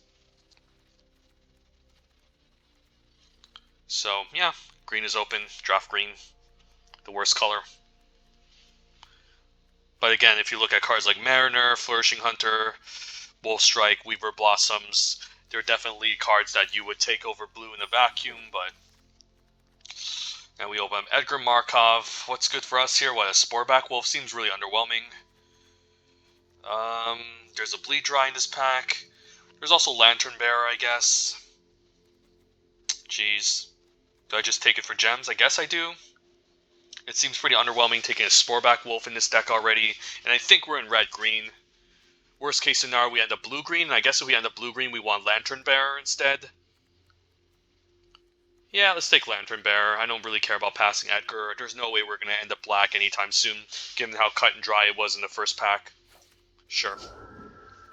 If red somehow gets cut off, we have a good blue card. Now, we're seeing some good blue cards, but there's also the Vampire's Vengeance, which is quite excellent. Not a big fan of Oakshade Stalker. It's pretty replaceable in this format. Now, Storm Chaser Drake is only good if you can target it with spells. So in the blue-white deck, it's quite good, and in blue-green, I guess there's a Lantern Bearer and double Massive Might, but it's still not amazing. Whereas like the Vampire's Vengeance is actually pretty good in the Werewolf deck since you have a lot of high toughness running around. There's also the Overcharge Amalgam, which is only really good in the Exploit deck, so I'm going to take the Vampire's Vengeance here, actually. But yeah, Storm Chaser Drake is also an option if I want to move into blue-green. But I think we just stay on theme and try to get rewarded, even if it's kind of cut off. Maybe the third pack can give us all the red-green goodies. We can even splash Childhood pack if we end up blue-green. But even if we end up blue-green, I don't think the Drake is amazing by any means. Playable, but not amazing.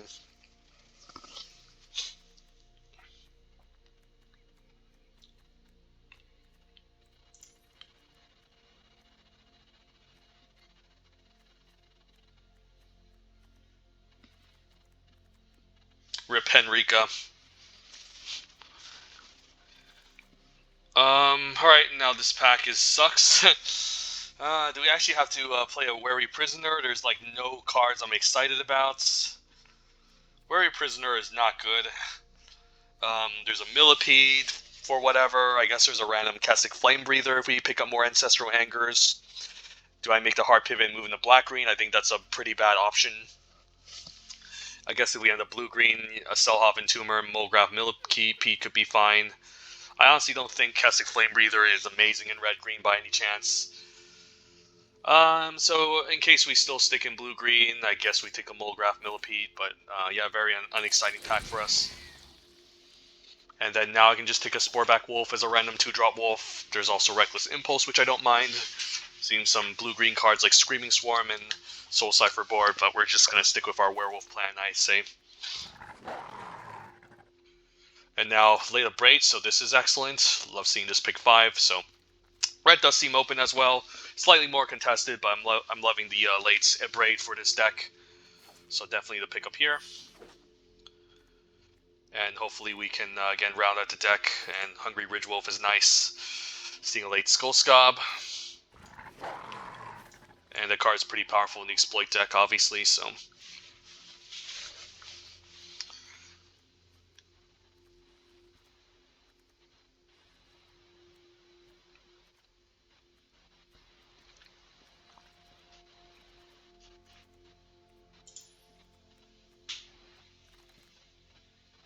And we can even run a Dawnheart Disciple since some of the werewolves are humans.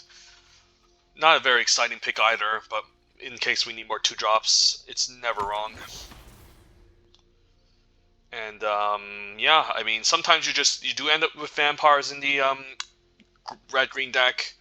The Rural Recruit is a little bit understated for what the green werewolf decks are trying to do, so I think I'll take a Wedding Invitation here. I mean, we could have also been in blue-green, but it's also just not very exciting.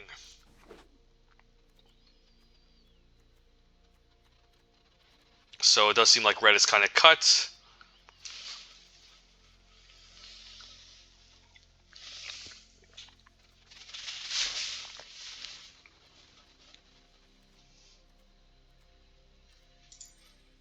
Like, honestly, I just want some big werewolves. I want my weavers, I want my hookhand mariners, and we should be fine.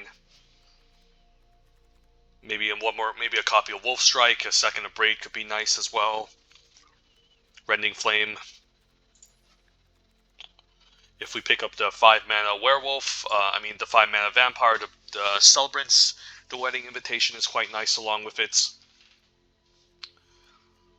And we can even run Markov Retribution if we have a couple of werewolf vampires in the deck, since it also just pumps the team as well. So, alright, we'll take the Sporeback Wolf. So second pack was pretty unexciting. So I'm hoping the third pack can just bail us out, and hopefully red is slightly more open than it was from our left-hand side. I might have gotten baited in by the Child of the Pack, but I still think seeing a late Child of the Pack was a better option to be in. Alright, Lacerating Flesh could be reasonable. There's also Witch's Web, which I've seen people use as a combat trick, but we have double Massive Might already, so. Kessig Flame Breather made it. I don't think we're going to play Wary Prisoner ever.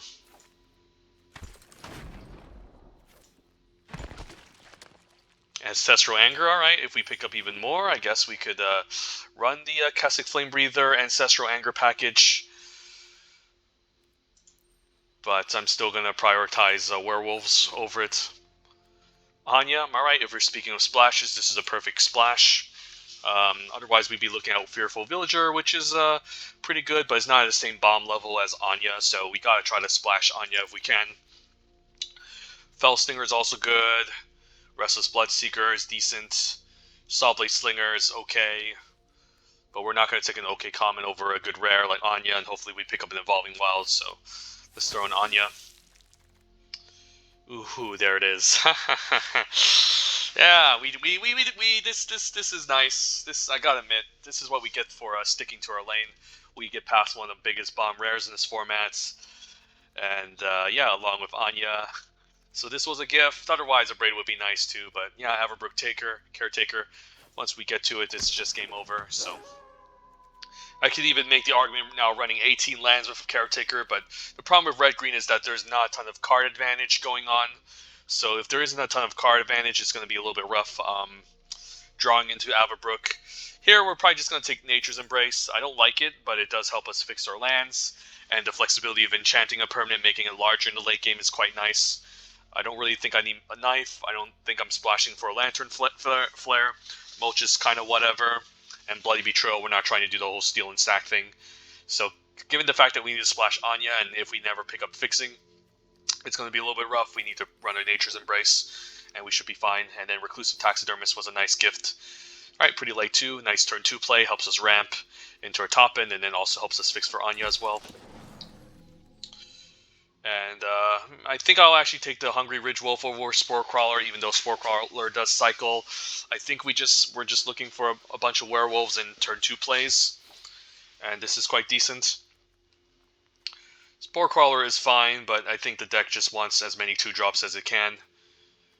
So yeah, the best card in this pack is like Scavenger, Waltzer, Bloodcraze, Socialite, but we'll take another Ridgewolf.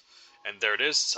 Although there's also Hookhand Mariner, which is probably just better in this deck overall. The Celebrants is nice with Wedding Invitation, but that's about it. I think we actually take the Mariner just to have a good 4-drop instead of trying to speculate on the Celebrants. I do like Celebrants though, but I think I like the Mariner. And then we can even run another Sporeback Wolf, or I guess if we need card advantage, a Reckless Impulse isn't too bad. We already have double Sporeback Wolf already, and having at least one card draw effect, even with a bunch of expensive spells, is okay. And then there it is, Celebrants. Ooh, wow, pick 8. That was a really nice gift. Alright, I'm happy running a copy of Wedding Invitation now.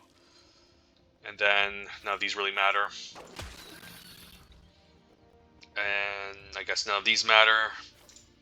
Web, bunch of black-red cards, blue-red cards, green-white cards. All right. Yeah. I think we run 17. Game plan. We do have a aggressive beatdown game plan where we're trying to curve 2-drops and try to attack the opponent to keep them from trying to outrace us. And then we have some nice mid-game 4-drops, 5-drops, and 6-drops to close out the game with. So yeah, it looks like a mid-range beatdown deck, which is usually what red-green is trying to do. Yeah, there's a chance. I'm not sure if we can get 3 copies of Ancestral Angers and combine them with the Kessig Flame Breathers, but that's probably too much of a stretch at this point. Could also consider the Markov Retribution, but given that we only have 2 vampires, I'm not sure if it's worth it. I don't think I'm playing double Lacerate Flesh or double Nature's Embrace. The Nature's Embrace is nice given that we don't have too much ramp going on, and we do need a way to kind of get to our 6-drops in this deck. And either way, it's still, again, a fine way to pump a creature to maybe get in a decent attack. So Nature's Embrace is not amazing, but it's by no means, like, unplayable by any means. It's still a card I'm willing to play if I don't have any Weaver Blossoms or ways to fix. So it seems reasonable. And then, yeah, let's take a look at our curve here.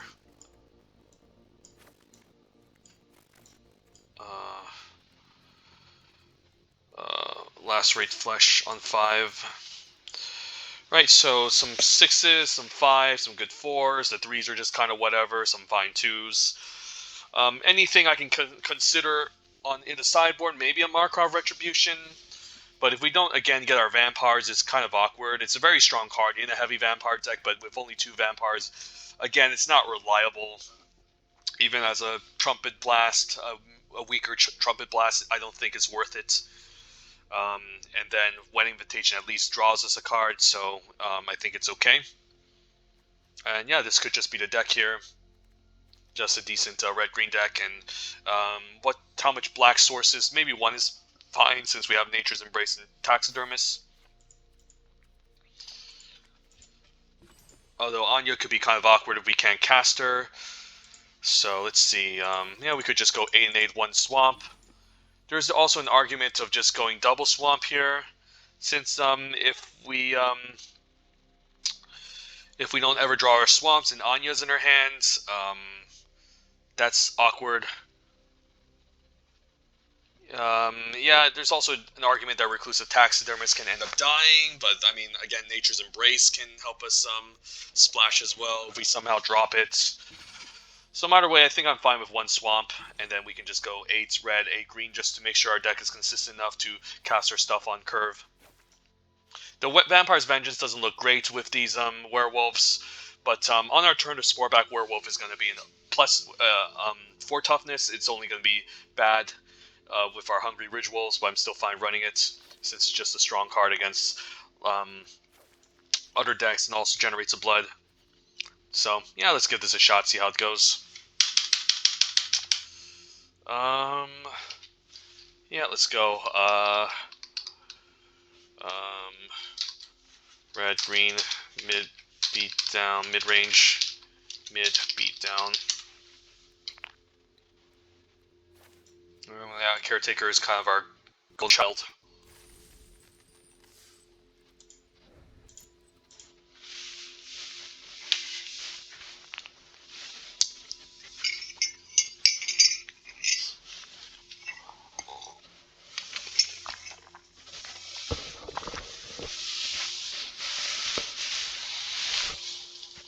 And there's some games where a Massive Might can just help us steal, given that we can just pump a creature out of range and trample over or catch an opponent off guard.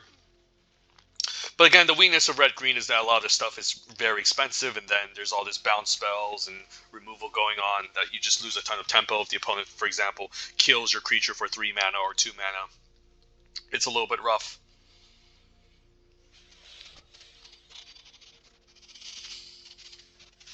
It's by no means as bad as it was in Crimson, as it was in Midnight Hunt, where it only had like 2 playable commons, and then the rest of the other commons were just really unexciting. but it's not amazing in this format either. Alright, Hungry Ridge Wolf isn't the worst. The Reckless Impulse in the opening hand, however, is kind of whatever. I still think I keep. And hopefully eventually get our green mana, or make sure we don't exile Averbrook Caretaker with the Reckless Impulse, but again, that's no guaranteed. So, I don't know, turn 3 could be kind of awkward. But at least maybe this can dig us closer to Averbrook Caretaker. Red, black, the best deck in the format, and probably a removal spell. Gift, alright. So, yeah. Green mana, I think we Reckless here, and hope we don't draw into too much expensive stuff. Like an Infestation Expert that I don't really want to exile. Alright, that's fine. We still have some Hookhand Mariners left in the deck. Taxidermist is okay. And we can still Lacerate Flesh something and maybe draw with our blood tokens. Could even turn 6 Averbrook Caretaker if it goes unanswered. Wary Prisoner, that's a problem. Yeah, I can't kill a Wary Prisoner. But maybe I can play a Sporeback Wolf to slow him down. So we'll say go. I can attack next turn. If he doesn't block, I can Lacerate Flesh. Yeah, this is rough. If he makes this into a 6/6, that's going to keep charging in and holding up instances. That's going to be a problem. So I might just have to fire off this Lacerate Flesh on the 1/1 just to get some blood tokens and start discarding some lands.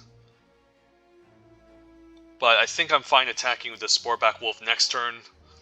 And then if he blocks, I can at least try to finish off the Wary Prisoner before it becomes a 6/6, even though I've stated that this card sucks and I don't want to play it. Now it's kind of going to punish us here. Ragged Recluse. Yeah, attack doesn't seem great. I can always kill the Ragged Recluse next turn. Guess we can cycle Wedding Invite.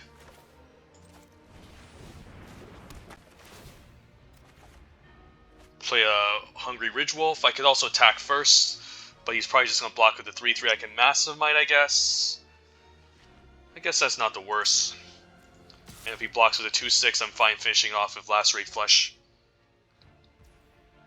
Alright, opponent doesn't fall for it, so probably just play out the Ridge Wolf, and then I think I should have enough mana. I don't need to worry about playing out my land. We'll see go.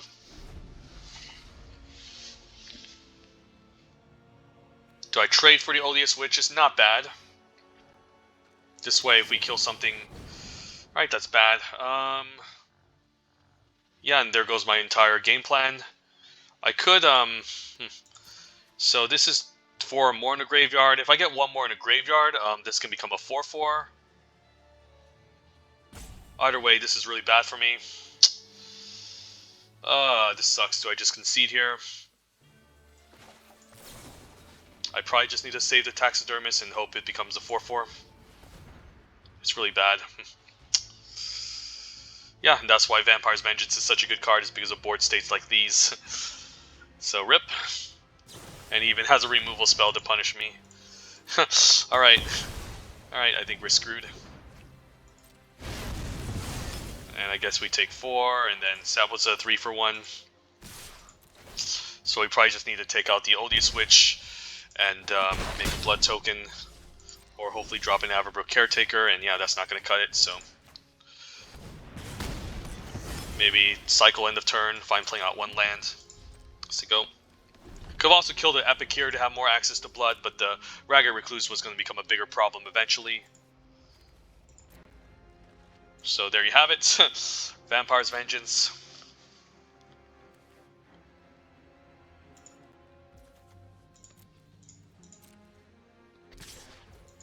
Opponent might even transform the Wary Prisoner end of turn.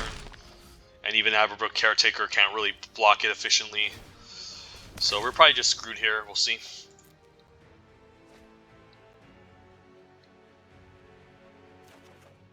Massive Might is not going to do it. Alright, and just a Mariner. I guess Mariner is a 6/4, so he can at least trade. So I'm fine just running this out and then trading for the 6/6. And hope he doesn't have some way to interact with the Hookhand Mariner. So I'm fine blocking the 6/6 so I don't take a million. Can even Massive Might if he has some sort of burn effect. Rod Tide, that's a good one. Alright, good games. I'm not winning this.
Alright, no green mana, but we can hope to draw into some. We do have our black mana for potential Anje.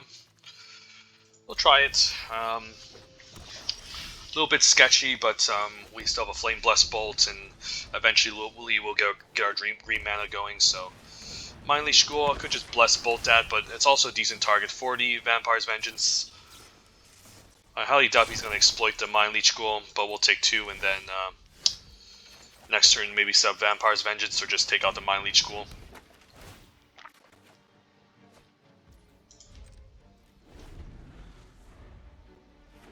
So red-black is the color of vampires, so we're probably going to have to Flame Blessed Bolt the Belligerent Guest. Or just take a hit from it. Vampire's Vengeance would be the much more mana-efficient play. I guess we can always just kill this and then use a Hookhand Mariner. So maybe I should have played out my green mana and played a Reclusive Taxidermist instead. I don't know, we'll say go. And then he could also just play another 2-2 that we can answer with the Vampire's Vengeance next turn. And hope he doesn't have a pump trick.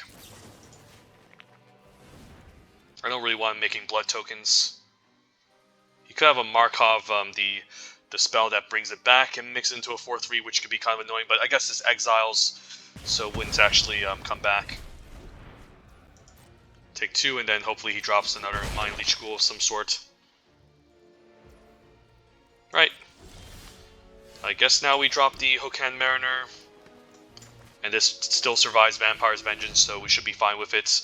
And if he wants to exile with a Bleed Dry, I'm also okay with that. And there it is. Alright. So next turn we can Celebrants, or we can Vampires into Reclusive Taxidermist.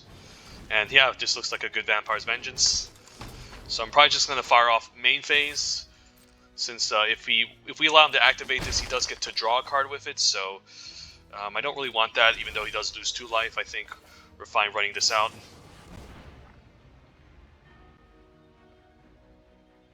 He could have the stupid trick here. Yeah, he was holding on to it all along. That's annoying. I guess I just run out the Hungry Ridgewolf. At least I can maybe block the 2-2. Since I don't really need to ramp with the Reclusive Taxidermist. And we'll just say go.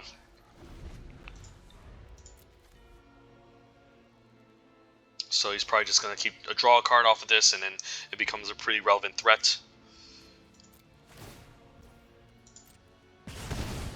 Gets a land, so that's a really nice value. Alright. Might need to maybe... Could also Massive Might and hold this off. Which isn't wrong, but I guess we can still play both, so... Celebrants looks good here, and we might Massive Might and trade for the 5-4 here.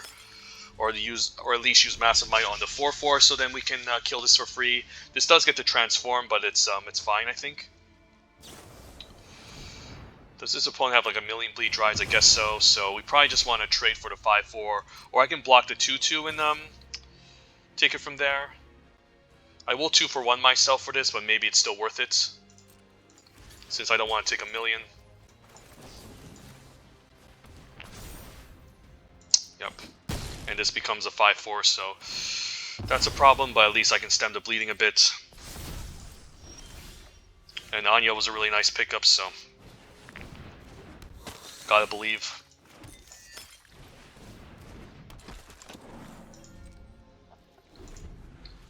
Hopefully no more bleed dries.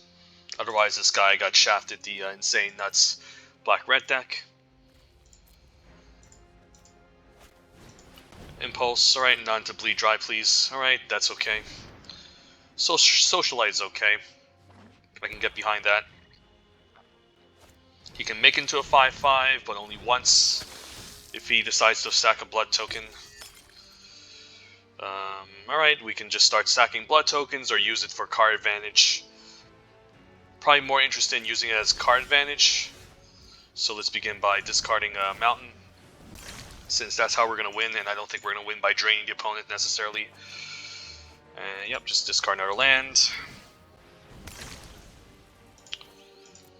And can I get a spell, please? Nope. Game says nope. But at least we're filtering. And Abrade is a nice one, so yeah, let's just Abrade the... I could also wait until the Bloodcrazed Socialite attacks, so if he attacks we can make him waste a blood token. Yeah, I think I'm down for that, just say go. And then on the stack, when he sacrifices the blood token, I can respond with the Abrade to kind of make him waste his turn.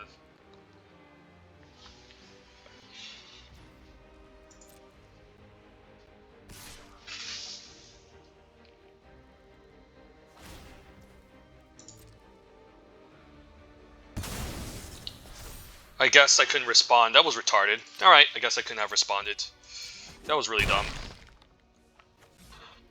I guess we had to... I guess once he sacrifices it, we can't do anything, and there's a mana form freaking Hellkites. Right, that's even worse. And, yeah, we'll say go. So now we can drop the Mariner, and then keep up Abrade. And at least this is a 6/4. I could attack here. But I think we're fine saying go and hope the opponent doesn't have a bunch of non-creature spells to go off. So yeah, Apprentice Sharpshooter also just doesn't look great in this matchup. There's a point of discussion to make a 3/3, so he might have to kill the 3/3 instead. He can also make this into a 5/5, so he might just need to kill the Bloodcrazed Socialite again. And he finds another fucking bleed dry off the top. Alright, this is not fun.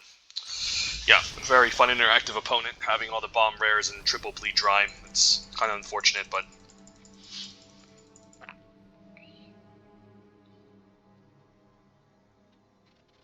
That's kind of silly when you see these people get handed a nuts deck. Like, in our last draft, we at least just had, like, I guess, the Toxrill, but this opponent had, like, three copies of Bleed Dry, Mana Form Hellkites, and then, yeah, you just couldn't do anything. It was just ridiculous. A triple Bleed Dry is definitely not something you see too often in these drafts. But yeah, it's unfortunate that we're 2-0 right now, but... yeah, just very unlucky. Hopefully we can draft another deck after this and go quick.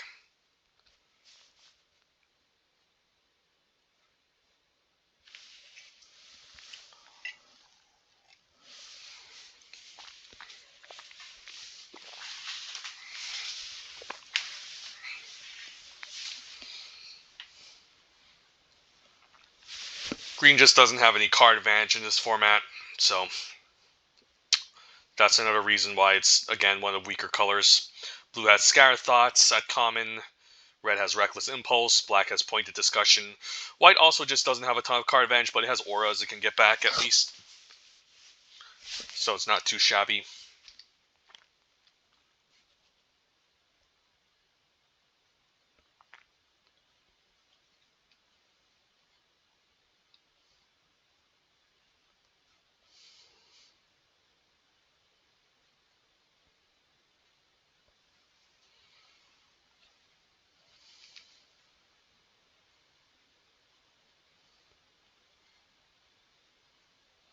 In that game, we were also flooding out really badly. Like I discarded like 3 lands in a row, just to at least like hit an Abrade, which didn't even do much either way. Like, even if I upgraded as Socialite and saved myself some life, I think we would have been in a tough spot as well. This hand, I guess we can Nature's Embrace to ramp. I'll keep this. Ramp and fix for our Anje and Caretaker. Could also just run out the Apprentice Sharpshooter, but I think it's better to Nature's Embrace to have access to more mana in future turns.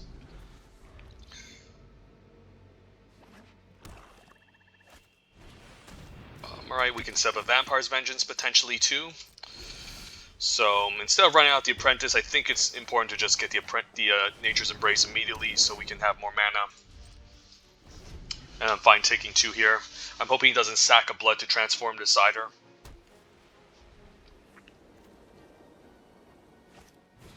Gluttonous Guest, alright, so that's going to make a Blood token for the Ragged Recluse next turn. So I might just consider firing off this Vampire's Vengeance main phase, or just wait until he sacrifices a Blood token because he could have another creature to play out.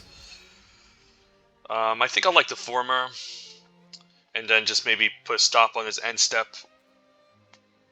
or second main, I don't know, it's whole full control. I'm fine taking some damage just so I can maybe get more value off of the Vampire's Vengeance.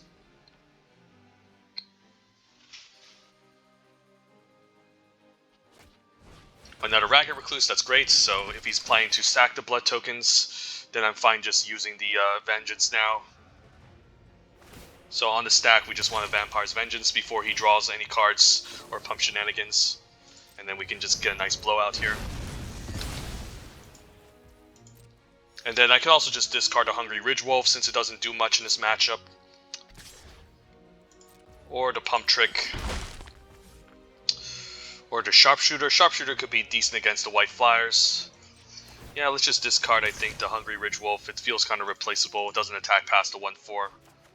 And I just want to hit my lands. And then we can Mariner now, and then maybe set up a turn 5 play.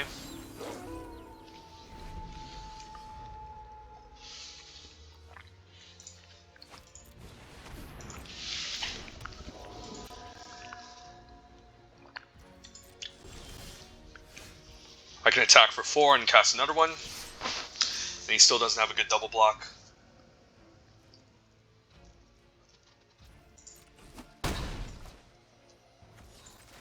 So happy that I actually ran out the Nature's Embrace, otherwise I'd be locked on lands.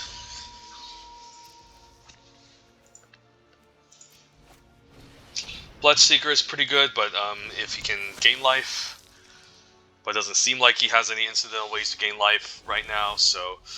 Right, so this is interesting. I could just attack with both, and then if he double blocks or triple blocks, I can kind of Massive Might to blow him out.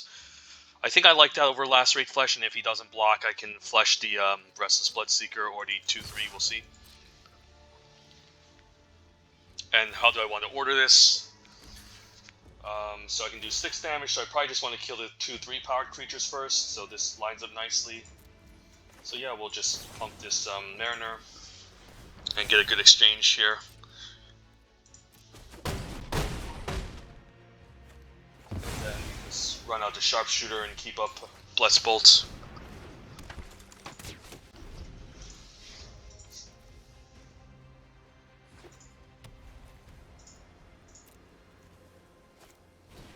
Edgar. Well, alright, I guess we need to find a way to exile Edgar. So I think the game plan might be to just Flame Blessed Bolt Edgar first, and then Lacerate Flesh once we get a land, and I think I'll do it now. So what we want to do is we want to Flame Blessed Bolt. Is that 5 mana? 1, 2, 3, 4, 5? Yes, it is. Yeah, yeah, we want to just do this now. And then we just want to Lacerate Flesh the Edgar, so again ends up getting exiled. Yep, this is the play, and then we can attack with everything, and then train onto the Sharpshooter, so... That's the only real way to deal with Edgar with the Flame Blessed Bolt.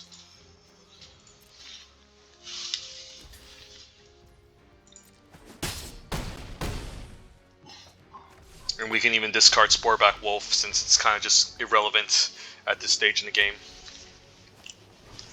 Scavenger will gain him some life, can also just block our Hokan Mariners. We might have to just make that trade just to get out of the way, unfortunately. Could also make it nighttime. If I make it nighttime, he won't be able to block. So I could just do that instead, but we can lead with discarding a blood.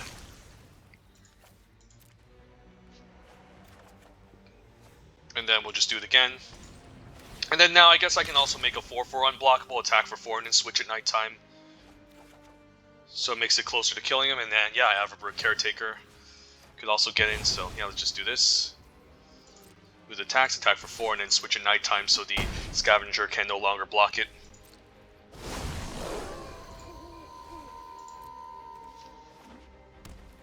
Opponent might try to double spell to make it daytime, which shouldn't be too difficult. Maybe I should have waited, I'm not sure. Ritual, sure. Alright, I guess that might have been a misplay because now he can't block the Mariner. So yeah, I guess it's going to remain nighttime and then I can block it, I can attack. So I think that was a misplay from the opponent. So unfortunately he might not be able to see Aggro Caretaker, but we'll just drop it anyways. Then yeah, just finally play out our bomb. Could have also ran out Anje in a 2-drop. But yep. At least we didn't go completely 0 wins.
Alright, no 2-drops, just a bunch of expensive junk, and we can't cast any of it, so easy mulligan. This hand is also not great, but I guess we can just bomb the Massive Might, and hopefully we get some red mana going. Maybe the Wedding Invitation can help us cantrip into something good.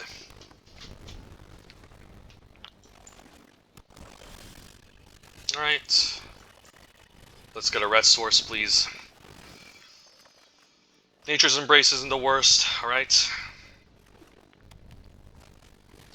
Mind Leash Ghoul, I highly doubt he'll exploit itself at this stage in the game. If he does, I don't mind discarding the Hungry Ridge Wolf because that would be like trading for it. And yeah, we can get closer to Aggro Caretaker, so 2 more lands and we can get there. So probably run out the Vengeance first against the Mind Leash Ghoul. I can also be greedy and take another hit next turn in case he drops another 2-drop. Which I might, but in a red-black Vampires deck, it's highly unlikely we have anything to kill with the Vengeance. So we just need to hope he main phases a creature here, or we can just drop the Child of the Pack maybe. Maybe that's just better.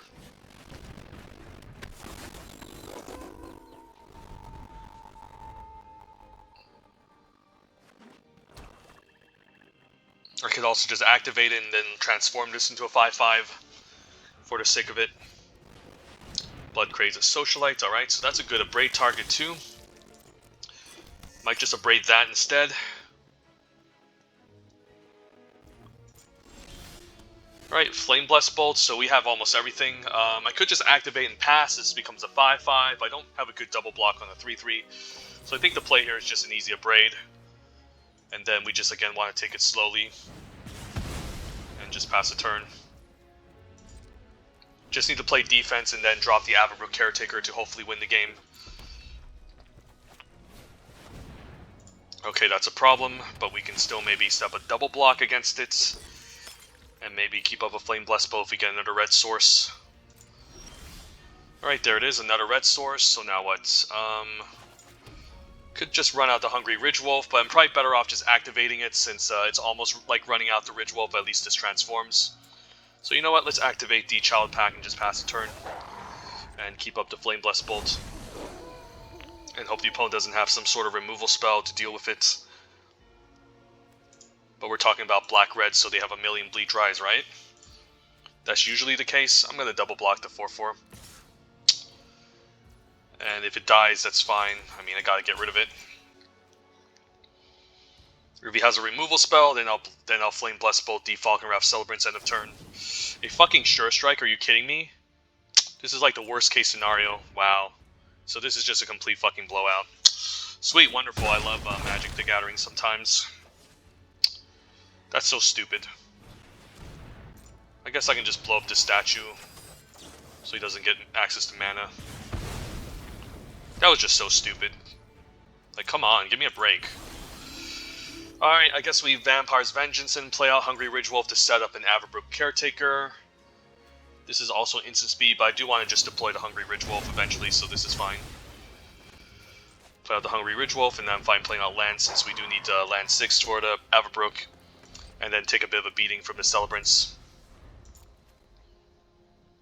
And then hopefully make a large enough army to step a block against this, but yeah, if the opponent just keeps killing our stuff with all of his busted cards, then we're just screwed, so. Even a Wedding Invitation to make it unblockable, sure. Double Strike was like the worst case scenario there. I mean, still trading a card for a card, but it's not good. I'm hoping I can at least survive against the opponent eventually, so, and then the Kessig Wolf Rider can just generate a bunch of value. So not looking good here. We'll play the Caretaker, and then at least that will hold off the 1/4 Sicko. And if he plays a Rot-Tide Gargantua, then this guy has a nuts deck.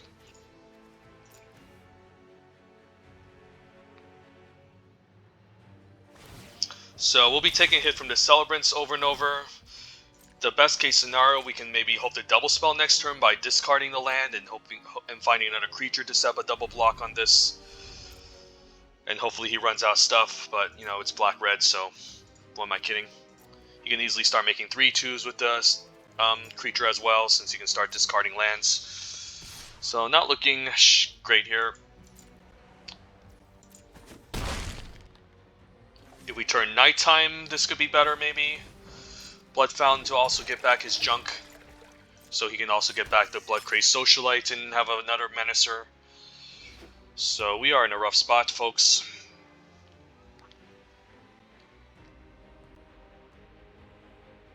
I guess if he just turns at nighttime, we get a creature, that would be nice. He has a Wedding Invitation that can make it unblockable, so we're in kind of a bad shape. Okay, let's begin by at least discarding a land and finding a creature. And if not, at least this is a 6/6. Alright, Anya's a nice one, alright. Speak of the Devil. And I can also gain some life if Anya's activated ability. Let's play out land, I'm fine with that. So we can have Anya's activated ability in case something goes awry. And then we'll say go. And then we can even gain a ton of life with Anya attacking next turn if we want to.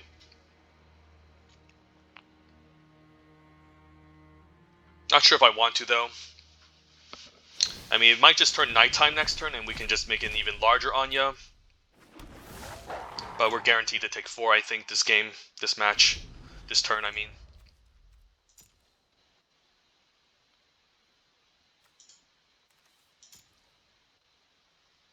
Please don't top deck a stupid Bleed Dry. Opponent, come on. Stumble once, at least. Stumble once.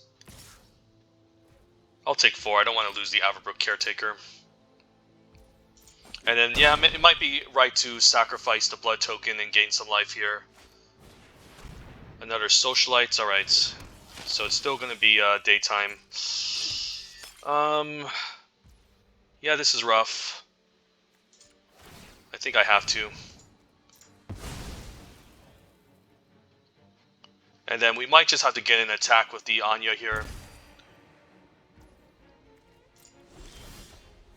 Infestation Expert isn't bad. Yeah, that's a good one. Yeah, I guess we can always sacrifice a token too. So this was a really nice gift. So we can double block and then sacrifice a token. And I guess I can also pump the Infestation Expert, since if he goes for a double, since we can also just go for a good double block with this. So let's pump the Infestation Expert. And then yeah, we can still double block either the Socialite or the Celebrants, and take it from there. And I might even attack with Anje just to gain life. Although, if he makes this unblockable and I block with Anje, I can still gain a ton of life with the Wedding Invitation. So I think we just say go and pass a turn.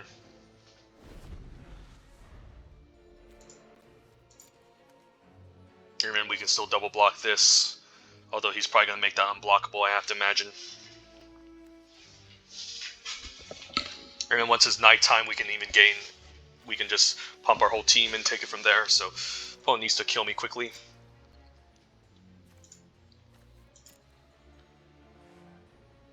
So probably see the effect on Socialites.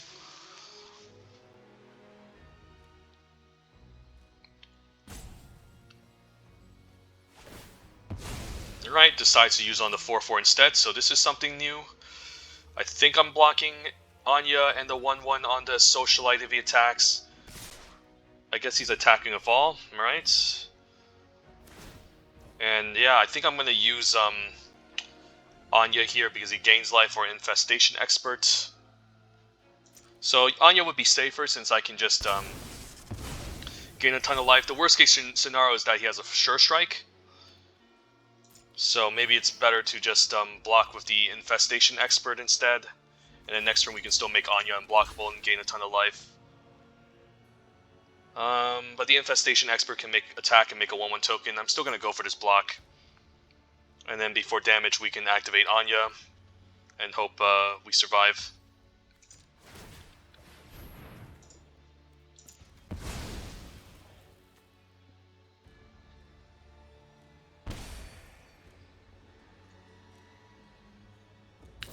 Alright, so he had an answer anyways, but at least it's a trade. Not the worst, but also just not great for us. So luckily we didn't put Anje in front, otherwise she'd be dead. And I'd rather lose the Expert instead. But next turn we can at least gain up to 8 life to stabilize. And just got another land, so that's a little bit annoying, so we'll make the Wedding Invitation play. With the combat, pump Anje, and then we can even switch a nighttime next turn and start getting more counters. But just to be safe, I'm just going to attack for 8 and gain 8.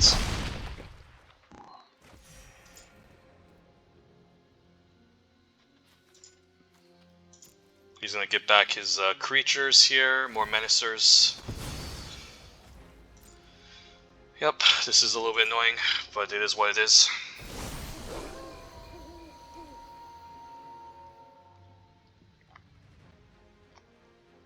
Yeah, the opponent can just kill me with all these Menacers, sadly. So I'm hoping I can top deck something good next turn. Maybe I could afford to still take 4 and then make Anje attack for 8 and 10 and gain more life. I don't know, it's a rough call. But we definitely need to settle for 4 damage this turn. I guess we can always sacrifice the Averbrook Caretaker somehow. Not sure how that works. I guess I'll take 5 and hopefully top deck a creature.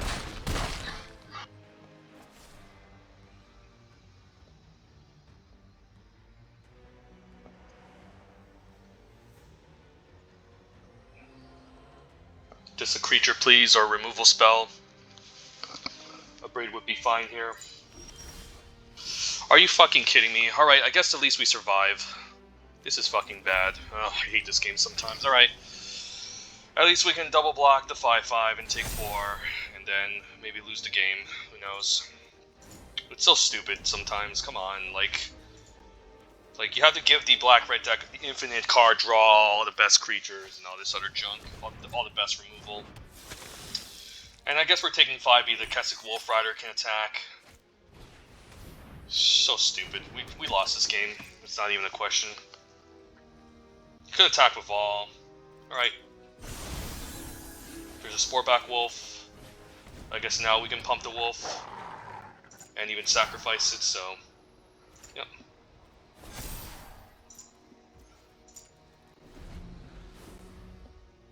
So, this should be lethal if he attacks with both here. But I can still double block and maybe... never mind, this is stupid. So dumb. Right, that's dumb. Drop both our bombs and we still can't win against the onslaught of dumb menace creatures in red-black. Alright. Unfortunate. But we'll do a third draft and try to round out this video.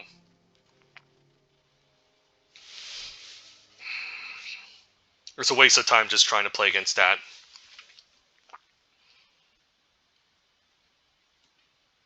Like, we could have used like at least 2 creatures from our top, and we even have a Reckless Impulse. But again, the weakness of green is just not enough card advantage and too much interaction, and then it just sucks against flyers. So, and obviously menacers. So that's rough, but whatever. Have 2 bomb mythics and we still lose. But yeah, this is kind of like the example of how in Crimson Vow, even if you have a bomb rare in your deck or 2, you can still end up having a bad losing streak, and there it is. So let's fire off another one and hope we can reclaim our glory.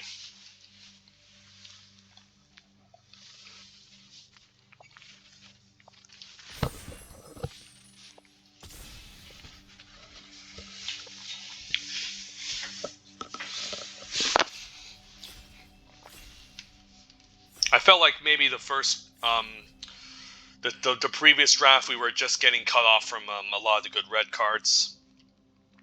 Somehow after we got past the Child of the Pack, but there was no way we were going to be in blue-green anytime soon. The blue cards just didn't even look too exciting.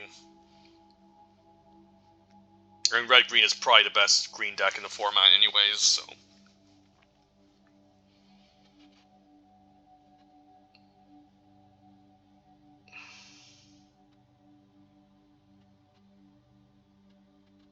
Right. If care, sure. That last game, even if we sacrificed the 2/2, we'd still only be at 10 life, and he could still Alpha Strike, and he has 2 menacers that I can't deal with, so it was really dumb.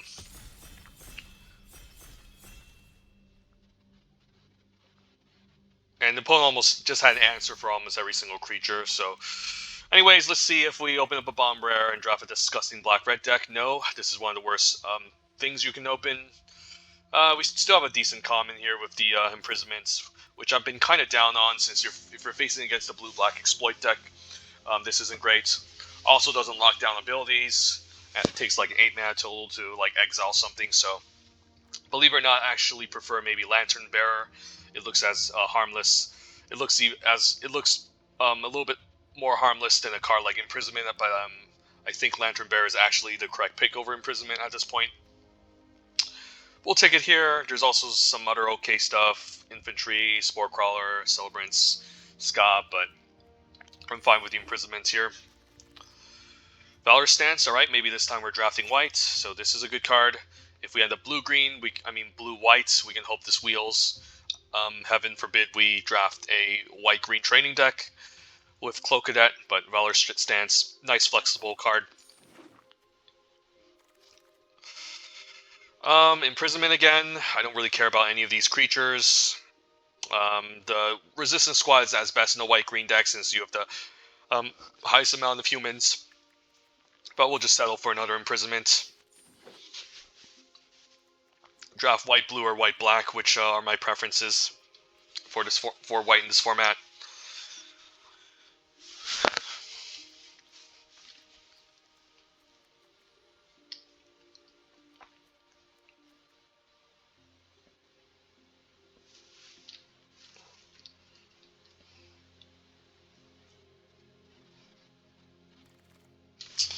Infantry, Wandering Mind, Scattered Thoughts, Epicure.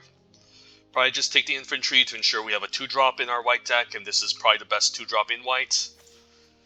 Yeah, we'll take it over to Scattered Thoughts and Epicure, which are probably cards that I value even higher. Hate passing up a Wandering Mind, but yeah, we're base white, I think, so infantry seems good. And the second one, although there's a Diver Scav in the set pack and Diagraph Scavenger, man, I don't really want to pass up any of these cards. Darn. It's kind of rough. There's also Gluttonous Guess. Yeah, maybe it's just another infantry. I hate passing up Diver Scob though. It's so good. But infantry is just a good 2-drop in the white base decks. Yeah, I guess I just take the infantry here.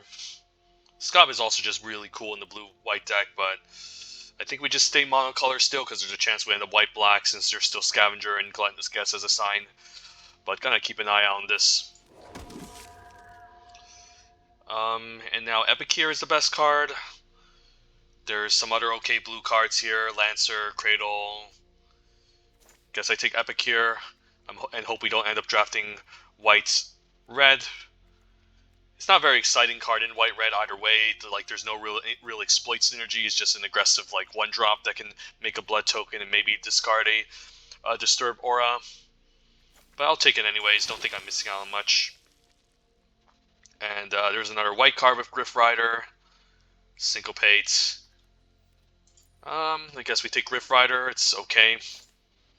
Training creatures are kind of suck, but it's still like a 3-mana 2/1 we could play. Either way, we could speculate on blue and take a Syncopate here, but yeah, we'll take a Griff Rider. Stay mono white.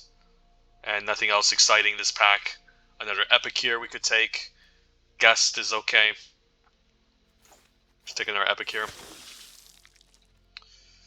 Alright, haven't drafted white-red so far. Maybe we do with Showdown Pass. But I'm still staying open here. Supernatural Rescue is pretty good in blue-white. Nice flash effect. Don't think we need a 6-drop in the whites-red aggro deck. And then I guess I'll take a Belligerent Guess. So I guess the Jeskai colors are open. But I'm hoping I don't have to end up in white-red if I can.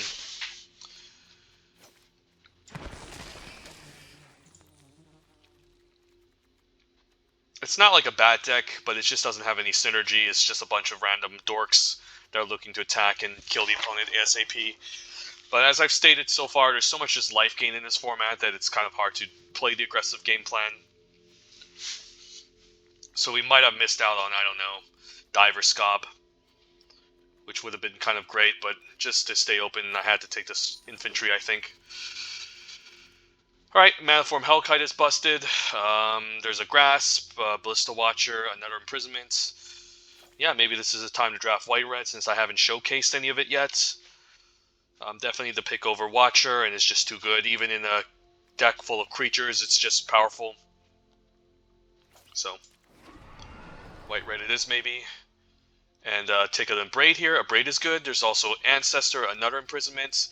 Given that I already have double Imprisonment, I don't want too much 3-mana removal spells. I think I'm just liking the Abrade here as a really nice spell we could play at least for 2 mana. And maybe just again draft white-red, even though I'm not a fan of it. Seems quite good. The Rescue could be fine since we might have a couple of Spirits, but it's also not a card I'm excited about to be playing in white-red, honestly.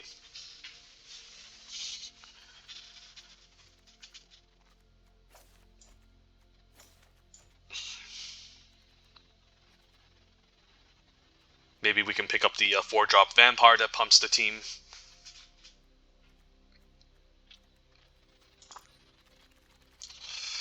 Alright, Heron of Hope is a really nice white common. There's also Hiveheart Shaman I do like in the 3-color green decks, since it can help you find your color and also becomes a powerful mana sink in the late game. Definitely a really grindy card, and not good if you're aggressive, but still very strong. But we'll take Heron. Heron is one of the top white commons, and hopefully we can pick up some Traveling Ministers to go along with Heron. And there it is. There's our Signpost Uncommon, which I'm going to take here over Heron, even though, again, Heron keeps us flexible. The Markov Waltzer is just a stronger card, and I think we're positioned to be in a white-red deck at this point. So, sure. Heron also just isn't great unless you have Traveling Minister, so yeah, let's draft a white-red deck, which I haven't done. And, Blood Hypnotist is okay. We do have a couple ways to make blood. The Trainee isn't very exciting. There's also Lacerate Flesh. Socialites. I guess I take a Hypnotist, just a 3-mana 3/3 that can make something unblockable when we sack a blood. Could be fine. We do have, like, again, the double epic here, which can generate blood. Same with Belligerent Guest. Seems okay over the trainee, just a 3/3. Also isn't bad. And our deck isn't really looking to block, it's looking to be aggressive anyways. Pretty late Flame Blessed Bolt. I had to take it over to Celebrants, which I also wouldn't mind. But this is a nice pickup. And then we just need some 2-drops. And then maybe one Curve Topper, a Valkenrath Celebrants would be nice, and then some more 2s to round out the deck.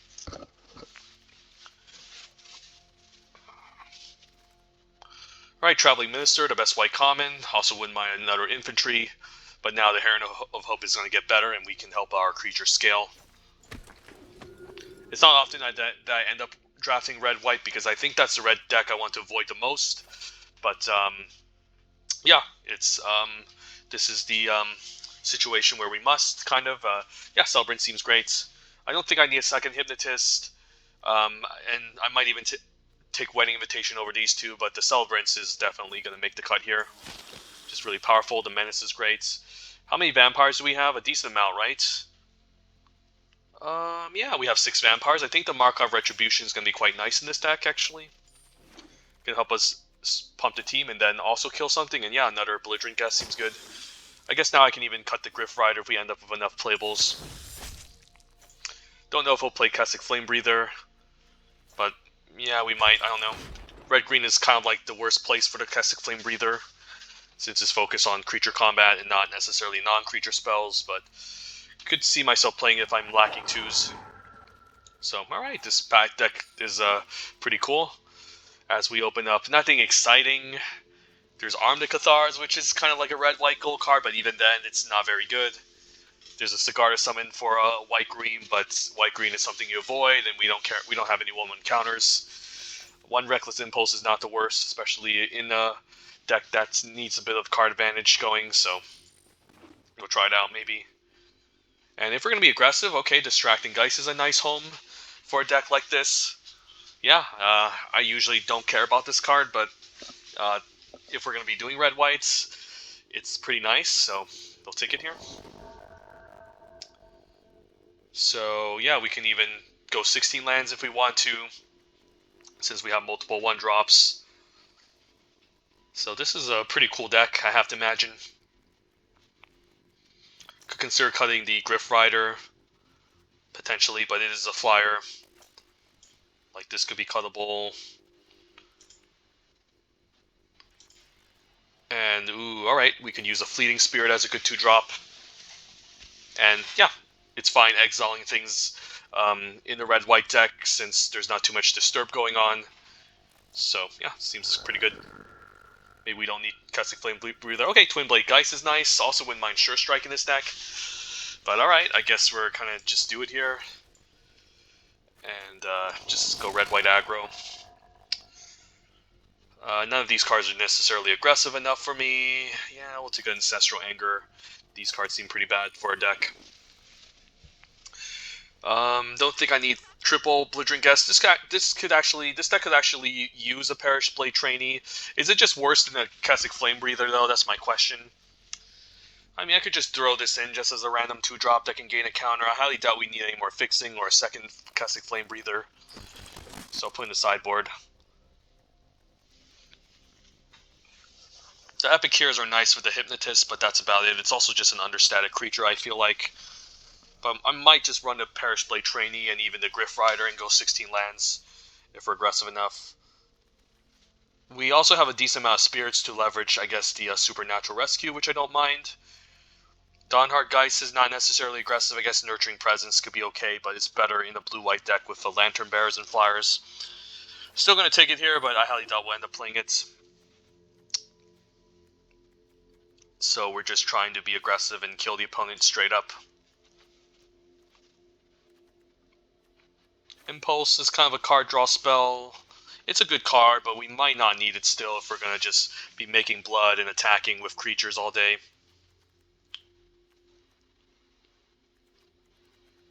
And we can just kind of go all in with this 1-drop, 2-drop aggro plan. And given that we have some 3-powered, like, I actually think the Griff Rider is going to be okay in this deck. And then we can even throw in a Perish Blade Trainee. Ooh, another Fleeting Spirit. Never mind. That's probably just better than the Perish Blade Trainee, especially with some of the aura stuff we can discard. I'm down. Don't know about the S-Wall Shield Breaker. Seems okay, but not necessary. Do I run 16 or 17 lands? 17 lands could still be alright. Let's see. It's kind of a low curve, though, and we have a bunch of 1-drops. So this is kind of like the baseline of our deck. We don't have too much late game, so getting a... I guess we can always just throw in a Heron Blessed Geist as another curve topper, and we also have some enchantments, like the Imprisonment to bring back Flyer. So we could just go 16 lands, something like this, I guess. Could be reasonable. Yeah, 16 lands is okay, and we don't really need card advantage since we are running a low land count. So, yeah, red-white, aggro. Not something you come across too often in this format, but we have the perfect deck for it.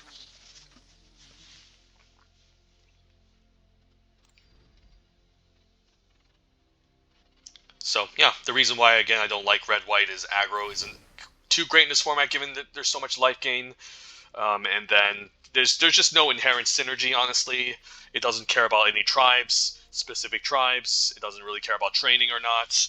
It's just aggro, essentially. So take a look at our curve again.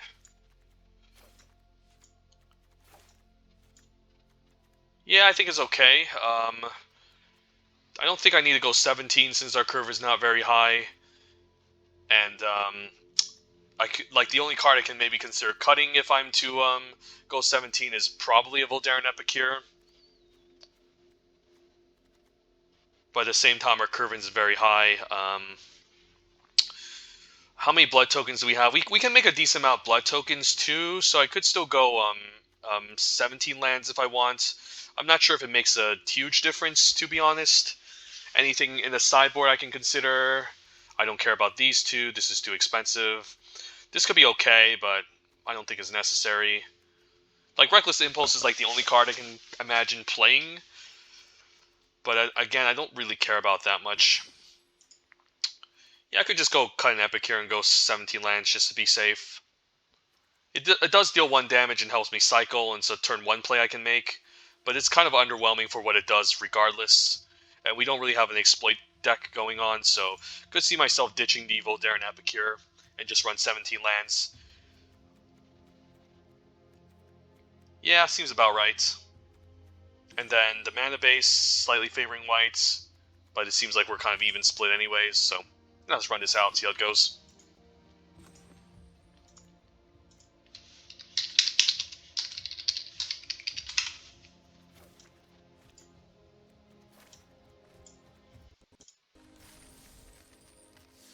This is our first time drafting red-white. So let's see if it actually goes the distance.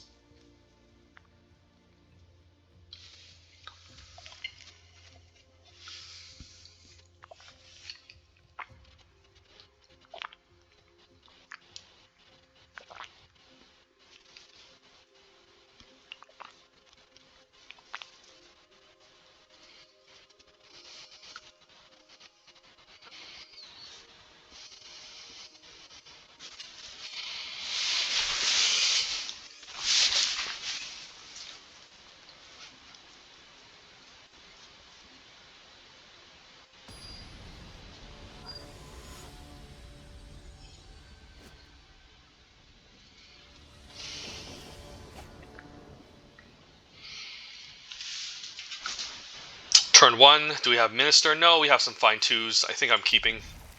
And then we can maybe lead the infantry into Belligerent Guest. Since if the infantry trades off, we can turn 4 and enhance a creature. And this is more likely to attack past something over the Twin Blade Geist. So red-green, werewolves, sure. I'm fine trading for a Dawnhard Disciple, so let's attack. And then I leave with the Belligerent Guest, I have to imagine. If he takes it, I might actually just run out the Belligerent, the Distracting Geist, since this can trade for my 3-2. And this can at least tap down the 2-2 or something, so I think I like this over the Belligerent Guest. And if he stumbles here, we can punish him. Attacks, I'm not blocking. We are the aggro opponent, so... Alright, Paxson Pup. Alright, no werewolves at least. We can lock it down next turn. I think I'm going to attack here. And tap it, and then attack for 4, and then play out Belligerent Guest. And if he plays a werewolf, we can always tap it down or lock it down so he doesn't gain life anymore. Taxidermist is alright. That's not a werewolf, we'll take 3. If the opponent wants to be aggressive against us, then we'll be aggressive against them. And I think I tapped down the Reclusive Taxidermist here. Could also Imprisonment. Could also just tap down the Pup and then force the Mana Dork to trade. It's more or less likely that he wants to trade off the Mana Dork because he might need the extra mana for something else. So maybe we just we're fine tapping down the Paxson Pup since we have a Imprisonment saved up, and I'm fine trading for the Mana Dork here.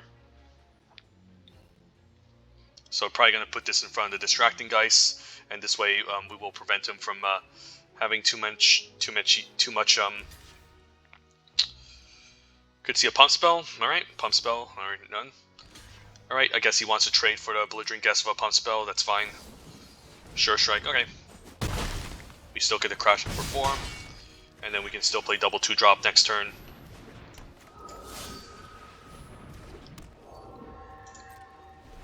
It's not often you again face against this aggressive type of strategy. Infestation Expert. Alright, the Paxson Pup is going to become a problem. And the 1/1 counters. Alright, this is kind of annoying. I probably still need to lock down the Paxson Pup. He's attacking. I'm actually happy that he's attacking with it. Alright, this is okay. Yeah, we probably need to lock down the 3/4 because if we don't, he's just gonna he's going to just keep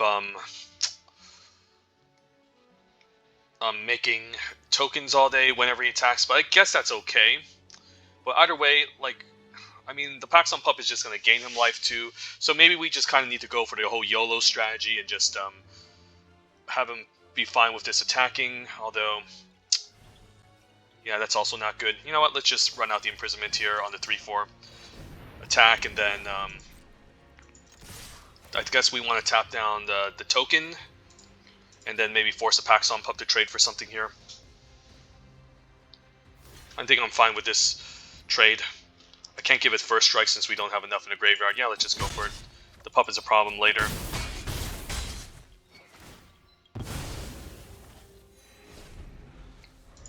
And at least we lock down the Infestation Expert. Flourishing Hunter. Yeah, this is why you don't draft aggro, guys. You can't win. This sucks.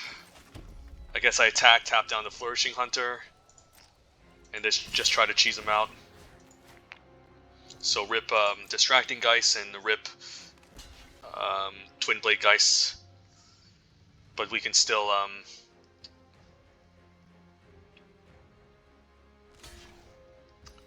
crash in for 2, and then we can set up the Horn Blessed Geist here. Take 6. Can we kill him next turn? Yeah, we can kill him if he attacks with a 6/6, so I'm going to route the Heron Blessed Geist here. And then maybe give this double strike and take it from there. Otherwise, I can just keep the 2/2 back to chump and then attack for 6 in the air next turn.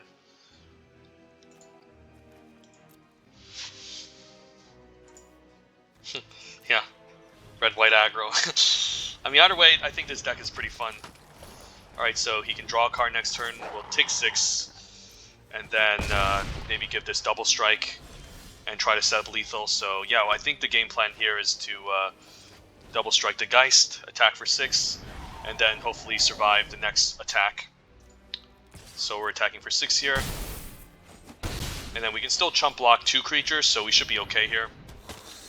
Chump block the 6/6, chump block the Snarling Wolf, and then take 4. And we should be okay, and hope he doesn't draw into a removal spell or a reach creature of some sort. If he has a reach creature, I guess the Distracting Geist can still win us the game. But we definitely need to chump this turn. So yeah, YOLO aggro, red white.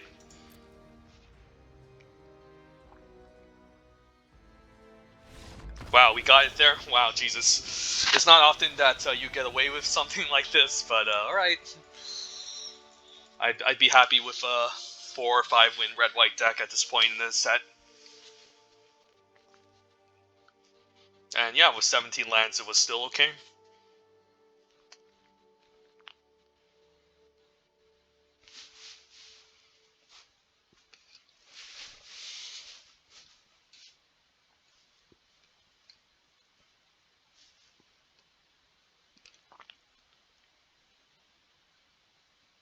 I think I need to change the name of this deck, actually. Let's go for a Boros YOLO or something. I think that's the real name of the deck.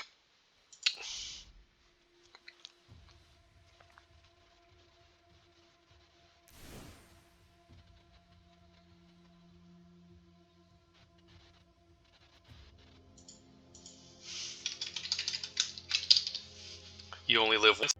Such a silly deck. Alright, let's keep playing this.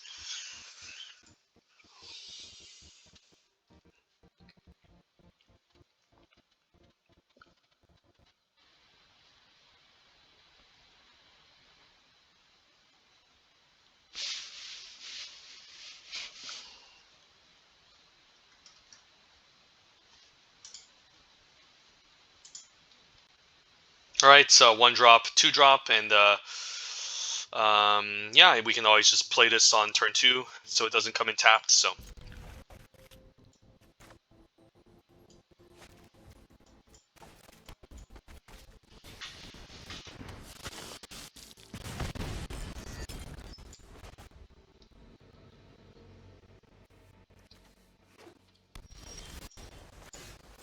Oh, darn, what the heck? Oh, that was a misplay. I guess it wouldn't have been a misplay because I wouldn't be able to cast my Drogskill Infantry anyway, so never mind. That was totally acceptable. We can always end of turn just discard an Infantry, actually.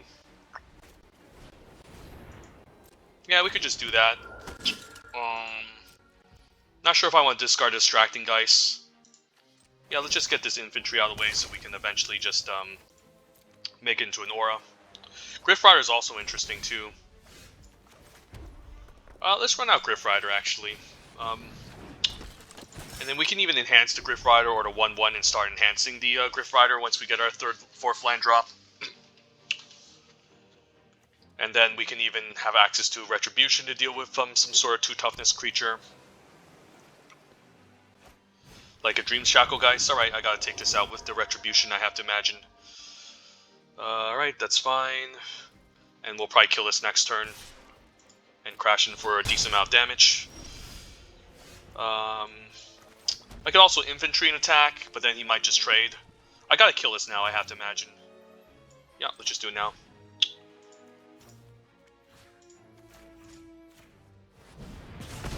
And 5 damage is a decent amount, so.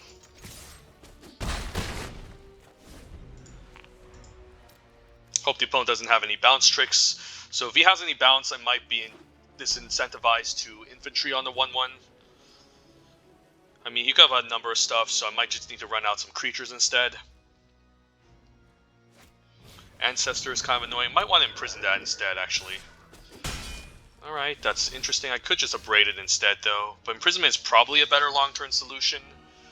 But also just YOLO with the Infantry here, and then he gains 2 back, and I get to grow the Griff Rider. If I get a land next turn, it would be nice. Actually, we can just double spell, so never mind. Let's just take out the Ancestor, I guess. But I guess if I take out the Ancestor, he can just put it onto the Infantry. It's kind of rough here. But I guess I have an Infantry to follow back up, so let's just kill this now.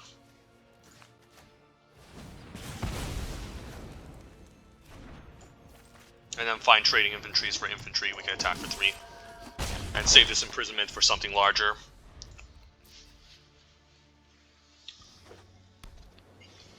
If he enchants an attack, I'm trading. Alright. Brindecomber, sure. A little bit annoying, so now I guess I can still enhance my infantry. Alright, Ancestor's Embrace. So this is rough. could block here. He has 2 blockers for my stupid Griff Rider next turn, so that's kind of annoying. But I do want to attack with his infantry next turn. So I guess I just take 2. And Maniform Hellkite is pretty cool too. We could set that turn. Does that have haste? Not really. I could just send in both of these and then play Maniform Hellkite. Yeah, maybe that's the option. Let's just attack. And if he takes it, it's totally fine too. There's a chance he can go off with this, but we're still going to run out the Hellkite. And then we can even enhance turn this into... No, I guess this is 4 power. This still counts as a non-creature, so we can just make a 4/4 immediately with it. He would need like a way to kill this, in fact, to get rid of it. Dorothea, alright? I guess we get imprisonment on Dorothea. So let's play land and attempt to imprisonment on Dorothea. We also make a 3-powered creature here, so that's nice. And hope he doesn't have a cradle safety or something annoying. And I think we attack here with the flyers. I don't want to trade the infantries because he can just block and then enhance the Brian Comer, so I think this is okay. And he can chump the 4/4 and we can attack for 6. He might also have has his own retribution, but I think he would have 6 mana used it. Alright, and we'll say go. So not a bad turn for us. Just gotta use my removal spell sparingly in this deck. And luckily the Brian Comer doesn't have a lot of power and toughness in it.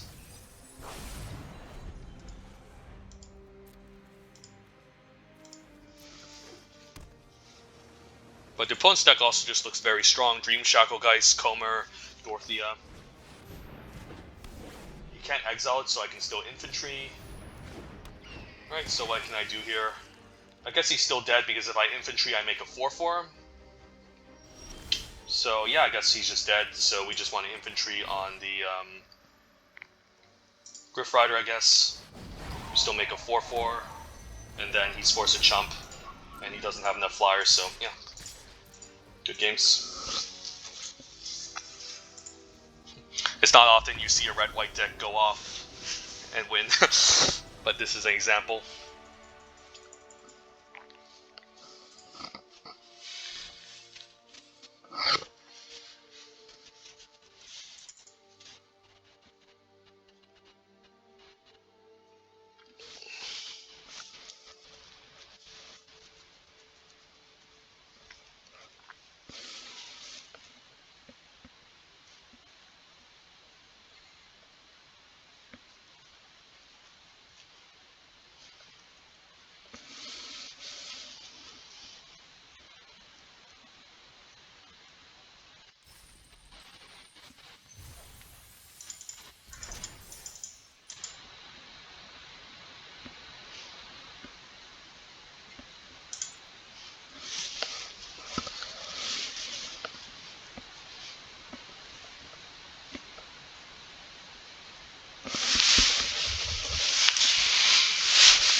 Alright, 1-drop. I mean, this will come in tapped.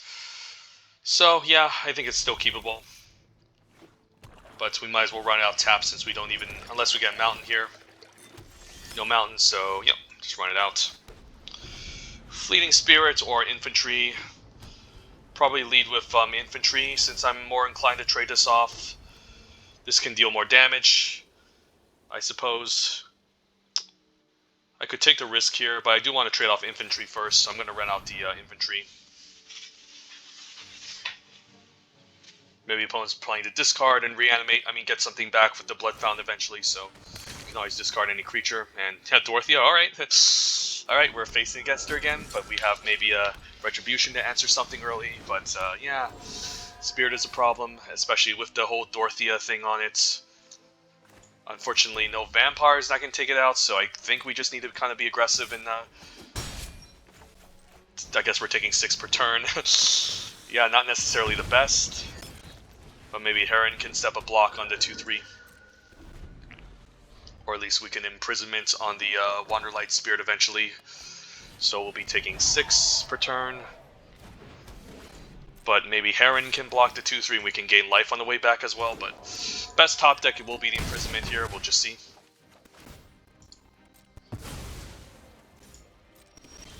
Traveling Minister isn't the worst, but probably lead with the Heron of Hope. We can also set up a Markov Retribution and just Alpha Strike and kill him.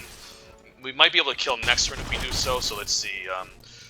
This is 4, 7, 8, 9, 10, 11, 12. So we can kill him with the Retribution if he doesn't have any blockers. So the question is, do I block the 2-3? If I block the 2-3 here, it's not that bad. I do lose on the Heron of Hope. Okay, so I guess he's going to do Desperate Farmer. I guess we can kill the Desperate Farmer and just pump and kill him, so I might actually just not block here. Just because we have the potential chance of lethal, but if I don't block, there's nothing wrong with it either, so I think I'll block and hope he doesn't have a Fierce Retribution. So this ends up exiling. I guess it dies, so it transforms. That's kind of dumb. Right, never mind. I guess we need to just play the slow game here. So I can Heron of Hope, pump, and then attack and gain some life. I guess I can use a Fleeting Spirit to block the 4-3 and discard 2. I guess Distracting Geist isn't the worst. And I might actually just discard the Traveling Minister here. I do need to deal some damage to this opponent.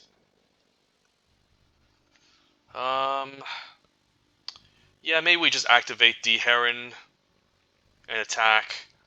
And then we can always block and flicker the Fleeting Spirit if we need to, just to prevent him from gaining life. And next turn we can attack and tap down the 4-3. So just to gain some life here, I think I'll attack for 3 and I should survive the attack back. So I'll probably block and flicker the Fleeting Spirit, discarding Minister, and then maybe go for the Markov Retribution turn to hopefully blow him out. So if he doesn't, then yeah, we will have to tap down to 4-3 and hope he doesn't have an answer to Distracting Geist. I wish this was Exile so this doesn't transform, otherwise we would have killed him. Stitch Assistant is okay. Is it still lethal next turn? A removal spell, that's not good. Alright, so let's think here. Is it lethal? So, we can attack with, we can tap this down, attack with all. He blocks the 3-1. Unfortunately, it doesn't seem like it's lethal, so we probably just need to take one more turn and then hopefully get there. And then, I can attack with these two, tap down the Harvester, keep the 3-1 back on defense in case we have to. I guess, never mind. I guess we can Retribution, kill this, and then tap this down and attack, right? I think that's lethal. Alright, that's lethal. Alright, found the option here. I'm such an idiot, I forgot this was a vampire. And then we can attack and tap everything down. Alright, found a line. Sorry guys, almost had a brain fart, but I had lethal anyways, so.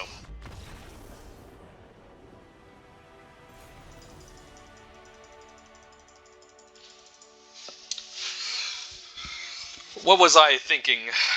I knew there was some sort of line that could have killed the opponent, but I forgot about the Markov Retribution for a moment there.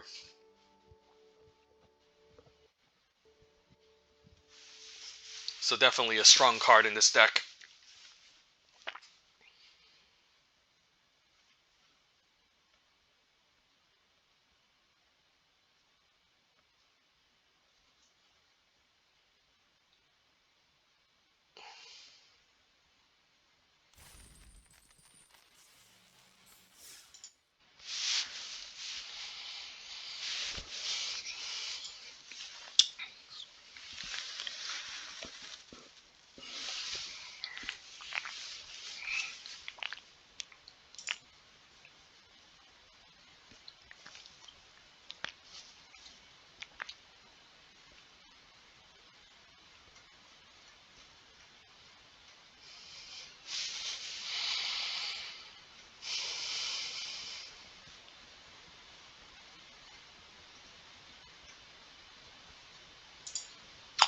Alright, a bunch of expensive stuff. No early game cards. I still hate mulliganing on the play in an aggro deck, so I'm gonna risk it and keep.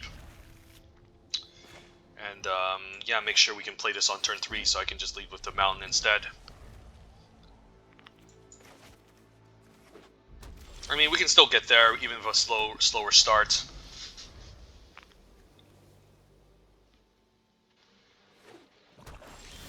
And Distracting Geist isn't bad.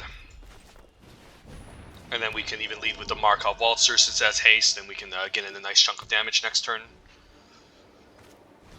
Alluring Suitor is a good one. Yeah, but I think we can just lead with Waltzer or Mana Form, but Mana Form. But we want to deal just a little bit more damage here, so let's just do this instead. Pump 2 creatures, attack for 5, yeah, not bad. And if he plays a 2 toughness creature, we can punish with the Flame Blessed Bolt.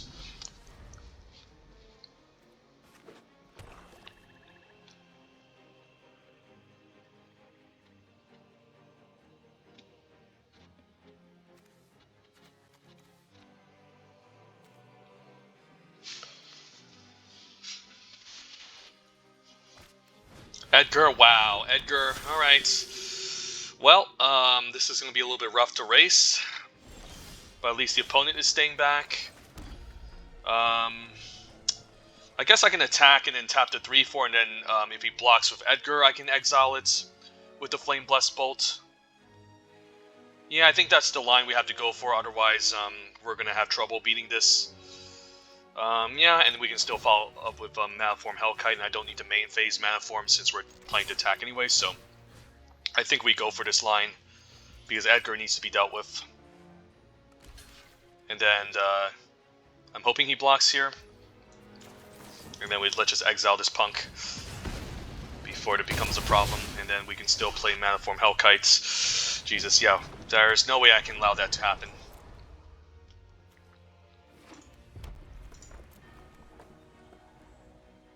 It's not necessarily a 2-for-1 since we get Distracting Geist value, but that did slow me down. Holy crap. So Flame Blessed Bolt does it again. Exiling. Who needs Bleed Dry when you have Flame Blessed Bolt? Alright, Rending Flame. Alright, sure. We're still ahead in the race, so not going to complain too much. I could kill this Alluring Suitor second main, but I do want to main phase mostly the Retribution, so... does this give creatures haste? No, it doesn't. It only gives itself. It only comes in with haste, so we'll attack for 2. And Heron Blessed Geist is decent here.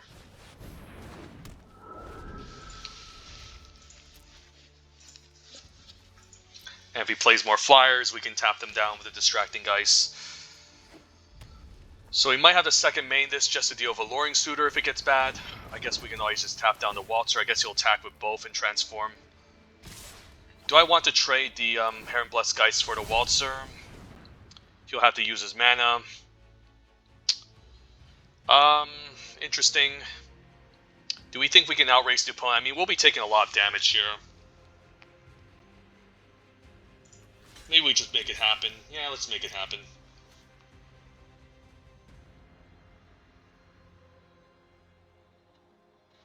Hope it's not a Sure Strike and he just uses mana to pump. I'll be taking 5, but I mean, I think this is a trade I'm happy to make. Heron of Hope is not bad. I could also just main phase kill this. I don't have any enchantments running out. Let's just run out Heron. And I can maybe gain some life to stabilize, and I can afford to take a bit more damage from the Alluring Suitor.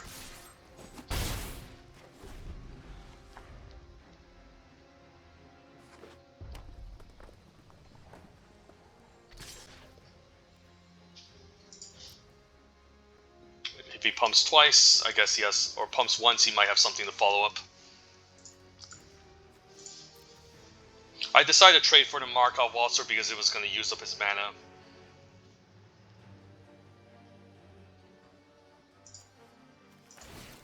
Alright, he's pumping my guy just to pump him. I guess it just needs to pump another target, right? Okay, wedding security's fine. So now what? I can still chump with the Twin Blade Geist, actually. If I pump here, I can also kill the Deadly Dancer. Second main. I think the game plan is just pump the Heron, attack, and then chump with the Twin Blade Geist, and we might, and we're still going to have enough.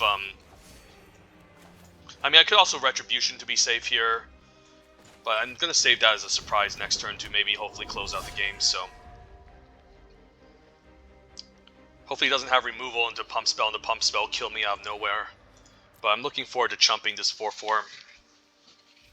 I might not even need to chump it, honestly. Could just take it. But I think it's just too much damage if I let the damage happen, so we're chumping the 4/4.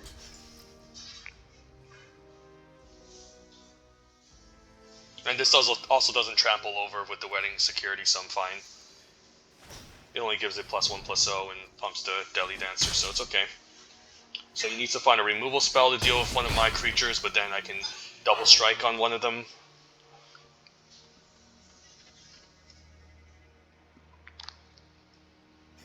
So let's see if he main phases Bleed Dry. So if he's not main phasing Bleed Dry, then I'm fine just attacking here. And then if he has a removal spell, we can always pump Heron. If I use a twin, I guess I can always Twin Blade Geist onto a creature, like maybe on the Heron of Hope. And yeah, I guess I can Twin Blade Geist on the Heron of Hope. And then if he kills it, then I can still second main on the Markov Retribution and kill the Deadly Dancer. I guess that's the right play. Because if I Twin Blade Geist on the Markov Waltzer and he kills it, then I can't deal the 3/3. So I think I actually go for this play here. I guess I don't necessarily need the Twin Blade Invocation because this is lethal anyways. So I think I just go for it.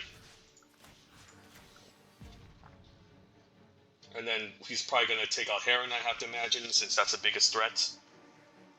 And then I can Markov Retribution, kill the Deadly Dancer, second main.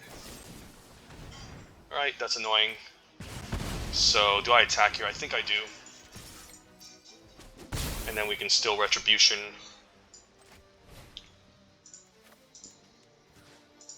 And take out the 3/3 so he doesn't kill me. And then, yeah, let's just run out the Fleeting Spirits and force him on defense now. And we'll take 4. And then we have a plethora of options next turn. We can play the Distracting Geist to tap down onto its Fleeting Spirit to tap down the 4/4. We can Twin Blade Geist onto our creatures to give it double strike. But he has 2 lethal threats, and he probably needs to keep the 4/4 back here. So he needs probably like a removal spell or a way to block the Waltzer, as well as another creature. So I think we have this game settled. So the right choice for the opponent to kill was the Markov Waltzer, but he wouldn't have known that. So we'll say go, and then yeah, I think we just try to Distracting Geist onto the Fleeting Spirits. Because if he answers my flyer, then I can't tap something down. But if he answers a Fleeting Spirit, at least the 2/2 can get in for lethal. So yeah, let's just go for the Fleeting Spirit play. And if he kills this, I can still Flicker the Mountain and then bring it back the next following turn. and I still have a lethal threat, so I think we have this solved. So Braid, so on the stack we're just gonna exile the Fleeting Spirit. So, and he needs to deal with the flyer, so yeah. Aggro isn't mindless, folks. It just looks like it's mindless.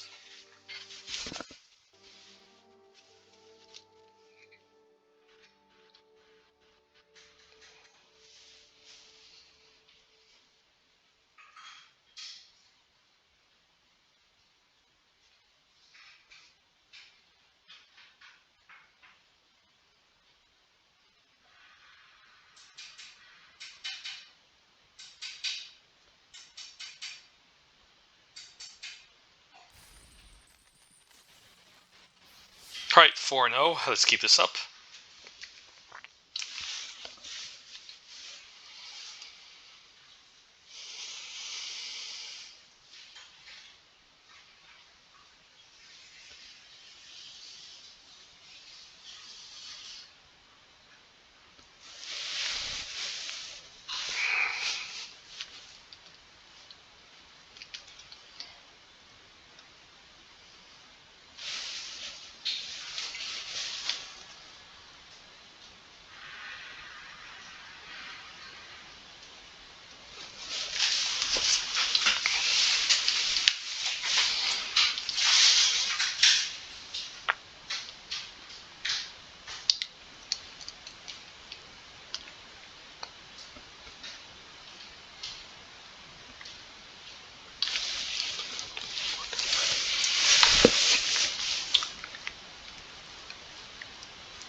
Two drop, 3 drop seems okay. Just need double red for mana form. Yeah, seems like an okay keep.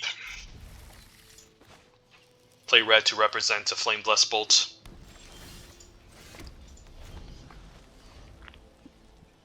Fleeting Spirit into Griff Rider isn't bad, since we can always flicker the Spirit if it runs into any issues.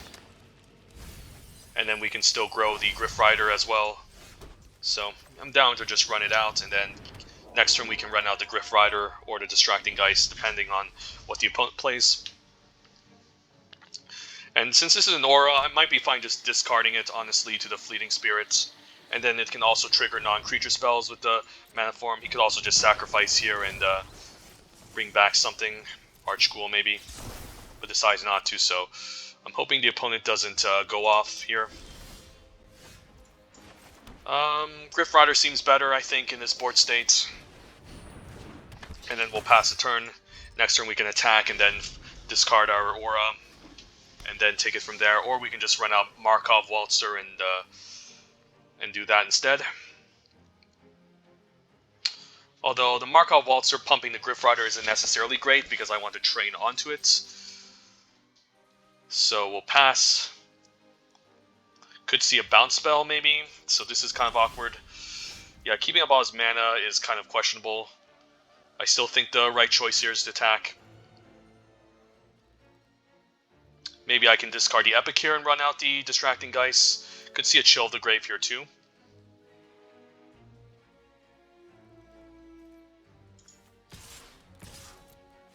So the opponent can block and make me waste a card. Overcharge Amalgam, that sucks, but at least it can trade. Alright, it's not the worst. Alright, interesting. I don't understand. I guess he can counter triggered abilities, right? Alright, that's a good one then. Alright, rip. So he can counter the training and put a 3/3 out in play. Alright, this is a pretty cool, neat trick that I need to keep my eye out on. So Amalgam is quite good. So he gets to block my 3/1. Do I want to flicker the 3/1? Not really. I think I can let it go and then play out the Distracting Geist and take it from there. So that was a really nice play from the opponent. And I'm probably in trouble here. So yeah, not what I want to face. Manaform Hellkite, if he doesn't have an answer, could maybe do something. I might want to keep this 2-1 back. So now he can exile the Mind Leech. Cool, I'm probably going to discard the Voldaren Epicure at this point. It doesn't do much against his board state, so... And no lands. Alright, that's unfortunate. So we'll be taking a beating. Might have to just trade this Geist for a 2-powered creature like the Zombie Token, which was a free value from the Skullscop. So we're probably going to lose this, but let's see what the opponent has. Just entertain ourselves while we have our first bad match.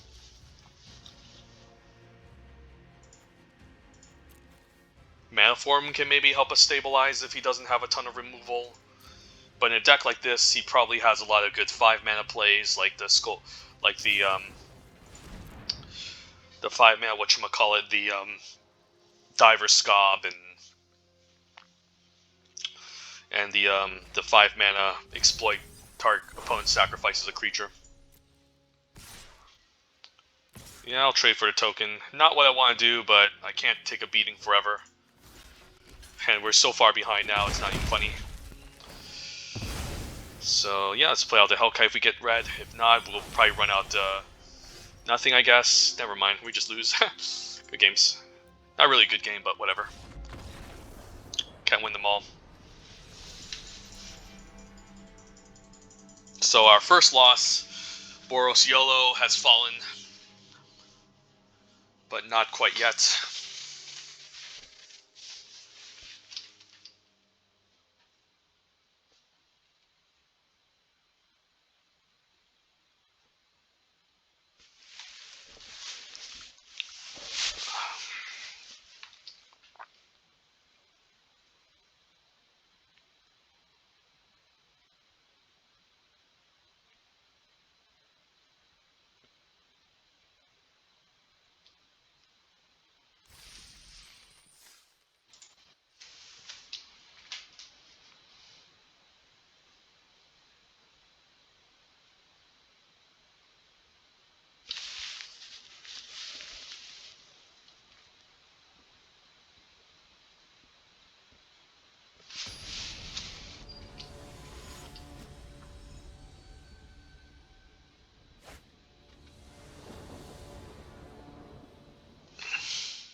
One drop, 2 drop, sure. 3 drop, better than our than the previous match. So red blue, we'll take Visionary. Do I attack for 1 here? I think I might. I'm down to still trade the Fleeting Spirit or not. This is close. Interesting. I could attack, but keep a Valorous stance. Maybe if we're trying to race the red-blue deck, I'd rather gain a life, so I'm going to just activate the Traveling Minister, and this ability might come in handy later. If he attacks with a 3-1, I might be inclined to just trade this off, since 3-2 will trade with it anyways. But the opponent decides to instead activate the Evil Take Visionary and finds an Abrade. Nice. But what does he kill? I guess he needs to kill the Traveling Minister, since the Fleeting Spirit can flicker itself. Alright, makes sense. And then the question is, do I block the 4-3 next turn? Probably with the Belligerent Guest. And we just want to be aggressive since we're going to be ahead in the race, so... Yeah, I'm okay to just play land and attack for 3 and then maybe block with the Belligerent Guest or take... or just take it, since I might be winning the race regardless, so... We'll see. So I might not block here, I'll be taking 4, but I can swing back for a lot more. For this turn, I think I'll just take it.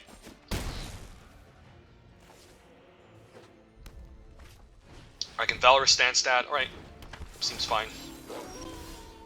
I can even Markov Retribution, but maybe that's better just to be more mana efficient and to deal more damage. Because if I get a land next turn, I can still Valorous Stance and Belligerent Guest potentially, but this is a pretty good target for a Valorous Stance turn. So not quite sure what we should do here. Yeah, this is a pretty nice target, and I guess the Valorous Stance can still make something indestructible. Let's just be mana efficient and get this out of the way.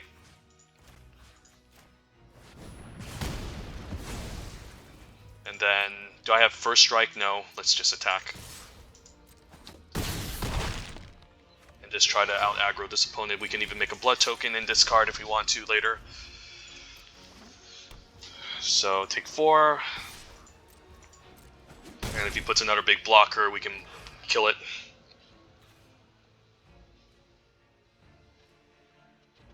So what's this? Some sort of reanimation effect, looking at his graveyard. Wandering Mind, that's a good one, and that can trade for my 3-2. I can still make my 3-2 indestructible, and it can still trample over, or I can just deal the damage. Misses, wow. Alright, Markov Waltzer is a good one. So sure, I can just pump the Belligerent Guest and Waltzer, and then if he blocks the 3-1... I can also Valorous Stance. I can also play out Heron of Hope, but I think the Waltzer is just too strong here. And we just want to pump these two attack. Maybe I'm fine with the Wandering Mind trade, since it does get off the battlefield. If he has a trick, then I might not be inclined to do so, but this is okay. We still get to make another blood token and attack for and put him down to 1, so we'll need some good defense here.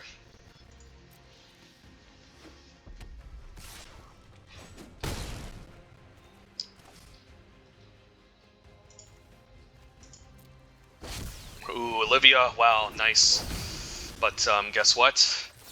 We have Valorous Stance on the menu. But yeah, that's a nice card. Too bad we were just too YOLO for the opponents. But yeah, if we gave him enough time and we didn't have a curve out like that, we would have easily lost.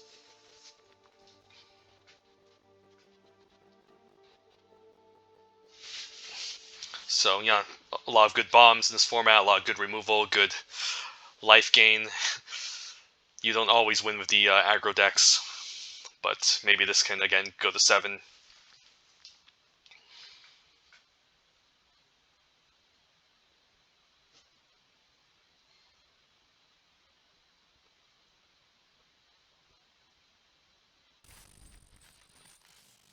Seven and 5 and 1, rank 7 mythic. YOLO.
Two drop, alright, let's do it. Always the dream start, 1 drop and the 2 drop. And nothing for us to discard, so I'm probably going to run out the infantry again. Although it can't really attack past the Flame Breather, I might just want to braid this actually. It's kind of annoying, I don't really want to trade my Fleeting Spirit for it, so let's just get this out of the way before it becomes an issue. Yeah, let's just kill it now, just to get in for that 1 damage. And hopefully the opponent doesn't drop a bunch of stuff on us. So blue-red mostly, alright, red-green. Belligerent Guest, alright, so the Droxical Infantry does line up pretty well against it. I think I'll run it out and offer to trade since I don't necessarily want to imprison something yet. And we'll play Lance to go, block the 3-2, and then hope he doesn't have a combat trick. Alluring Suitor, that's a good one. I might want to lock that down. It does have the activate ability, but that's kind of a problem. So if I lock it down, I won't be mana efficient necessarily. I could also just run out the Belligerent Guest to offer to trade for the 2-3.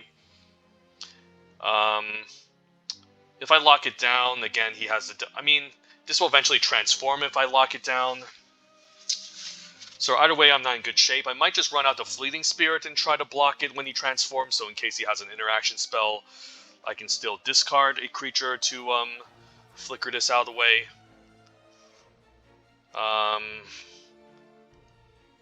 Imprisonment doesn't look great, because again, if it transforms, he still has the activated ability, which he can always transform later, which kind of sucks. But maybe I just do it just to slow him down, and take it from there. I don't know.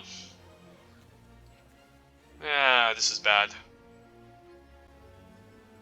I can also run out the Heron of Hope. Maybe I set up a double block on the Alluring Suitor, but then he gets to make a blood token. But Heron of Hope does seem like the more mana efficient strategy I should make. Yeah. I guess I'll set up a double block on the Alluring Suitor and hope I don't get blown out. I can also let it transform and then just block the 3/2, but then he gets to make a blood token. But this is a problem I think that we have to deal with immediately. So I'm not sure here. I think we still double block here and try to get rid of it before it just becomes a menace. And hope he doesn't have, again, some sort of dumb trick.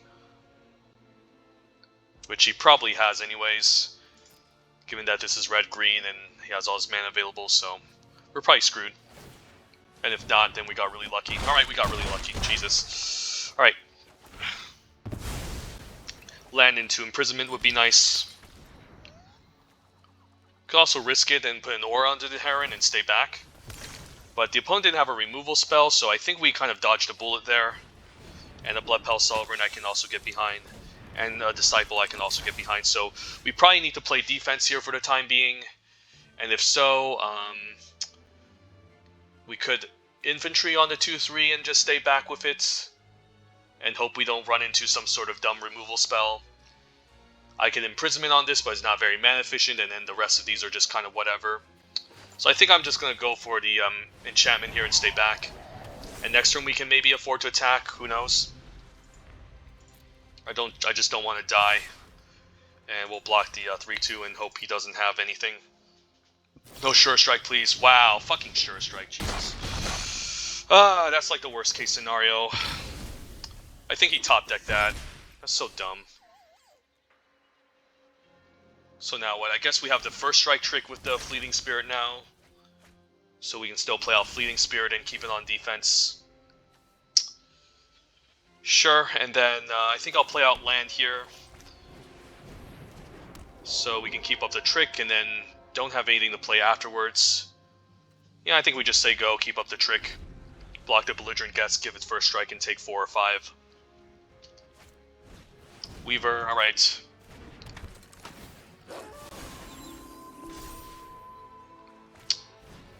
Flame Breather, I guess this is a 4/4. I'll take 4. I guess I'll take 6. I'll block the 3/2 and at least prevent him from getting another blood. And, yeah. Use this effect to first strike it out of the way and then take a shit ton of damage. And we probably need to Markov Retribution eventually, who knows. Double Imprisonment. Imprisonment isn't great. I could play the 3/2 offer to trade or just block. Man, this sucks. Maybe it's just Imprisonment here and then we block and flicker. This is just another bad turn for us. Or maybe I just need to trade this off eventually. Maybe the play is just to lock this down and trade, actually. Now that I think about it. Since the first strike is difficult to deal with. I don't know, I'll go for this decision and just maybe trade the 3/1 for maybe the Weaver Blossoms or the Dawnheart Disciple. Probably just a Weaver here. And then if we get land, we can set up Belligerent Guest and Retribution onto something. No, but if he plays Glory Sunrise, I'm not beating it, so fuck it. That was so dumb. Sure Strike. God. That combat trick just blows me out. I was fine with a Massive Might, but come on, Sure Strike. Especially when I was setting up my defenses. Was really awful, but now we're back down to 2 losses, and we might not get 7, so... I have high hopes for this, but... Again, it's just too many bombs, and red-white is not great.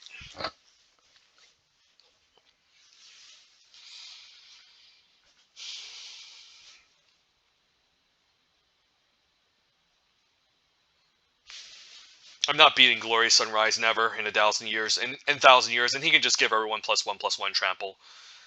So either way, even if he goes for like life gain or card draw, we're still not winning that, so.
Awkward hand, but we're on a play, so gotta keep.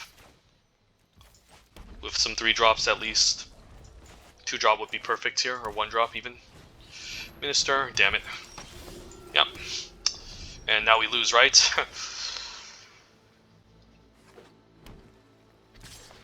Opponent decides to be aggressive, so hopefully no 2s. No 2s, alright. So now we can kind of punish him, at least.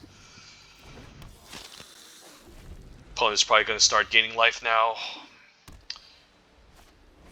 Do we imprisonment on this? It's kind of annoying, honestly. But he could have larger stuff for me to kill, but I mean, he can just swing back and gain life. But let's attack first and see what's up. If he blocks, then I'm fine running out the second belligerent guess. If he doesn't, then I'm fine just using imprisonment. Right, that's not too bad. So we can save the imprisonment for something else. But it's hard to race in this format. Cigar and Paladin looks like a fine target. Especially since it can gain life. So I think we just run it out. Or I can take 4, but I do want to get in some damage, so let's just do this, attack, and then I think I'm fine main phasing, looting away the land 2. Not sure which color I would tap for. I don't think it matters since I can either get an Epic here or a Minister. But yeah, let's just get the land out of the way now before so we can maybe play a 1-drop and take a gamble. Alright, should maybe tap for red, but who knows. It could have been the Epic here, it could have been the Minister. But yeah, it's going to be hard to race against all this lifelink. Does he seriously have an enchantment removal? Oh man, Sanctify would blow me out here. But I assume no one main deck stat in the best out of 1, so. Torrens, wow, Torrens, jeez, can I beat Torrens? I don't think so. I guess I just need to hope we find a Flame Blessed Bolt for this. If not, then we're fucked, because he can just activate this ability to give it lifelink and trample, but first things first, let's attack. And then if he takes it, then we run out Minister and Heron Blessed Geist and hope we eventually find our stuff. But yeah, this doesn't look great. So he can easily just put counters everywhere, grow his creatures, yada yada yada, train, gain life with the Paladin. So I might want to exile this Paladin before he starts doing the whole life gain shenanigans thing. If he pumps a Torrens in attack, I might just block it as well. So yeah, I don't know what's going on here. Alright, Spike Ripsaw is a problem. Especially now that he can gain life with Torrens. I'm with this Ancestor, but it's still correct maybe using Minister here and then guess pump the 3/2 because if he blocks I still trample over. He can also double block, but I highly doubt he will. Yeah, let's pump the Belligerent Guest because by doing so, if he blocks with just a 2/3, I can still make a blood token. And I need to be fairly aggressive against this opponent, so. Could also discard the infantry and get an aura going. But I think I just want more creatures. I don't know if this is right or not.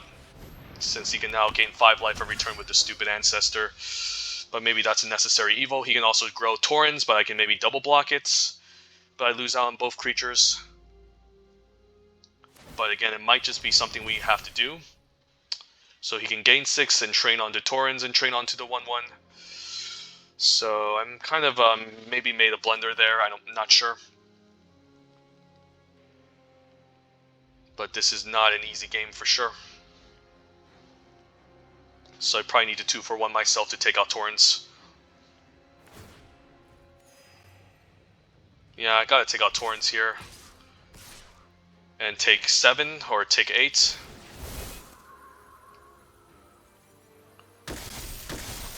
And hope he doesn't have a trick. Maybe need to find another imprisonment for the kindly Ancestor. And he has a trick. Alright, rip. Yeah, so this is why you should not draft red-white folks. Just stuff like this going on can just end your day, so. Right, I think we learned our lesson. A single combat trick, a single creature of life gain just loses you the game, and yeah, he's just going to gain 6 per turn. So yeah, it's just game over. Even if I kill Torrens, we're just so far behind, so don't draft red-white. Unless you're forced into it, like I did. So, okay deck, 5 and 3 with our red-white YOLO, but I'm gonna rate red-white a tier, put it listed as a tier 3 deck now, given how all this stuff goes on, all this life gain, high-powered, high toughness, insane bombs that need to be dealt with immediately. Okay deck, but still didn't get there, so don't draft red-white.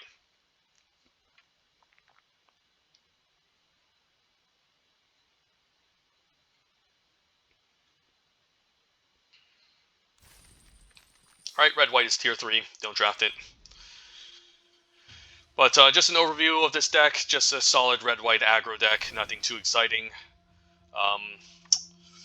And some evasive flyers. In some games, it's okay and good, but in games where there's just so much life linking going on, it's just an automatic guaranteed loss. Didn't see the Blood Hypnotist once at all. And even with 17 lands, we were still fine. We rarely flooded in our games. Yeah, if there was enough auras to latch onto our creatures, we could easily support going 17. So here's a deck, and unfortunately to 7, but almost was pretty positive that was possible. But 5 wins is still okay, so we'll claim our prize. And then yeah, just end the video, unfortunately. And this could just be the final video, since I'm kind of tired of drafting this set at this point, and no one wants to draft it even in real life. Everyone seems to hate this set. And got a bunch of stuff in our vault. Let's check out our packs and how much we have.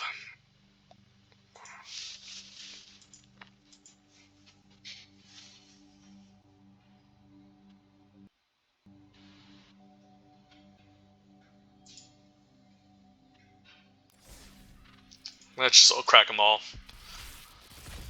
If you guys have been paying attention to these videos, you would all know what to draft. I don't think Cultivator Colossus is great, or Cemetery Prowler.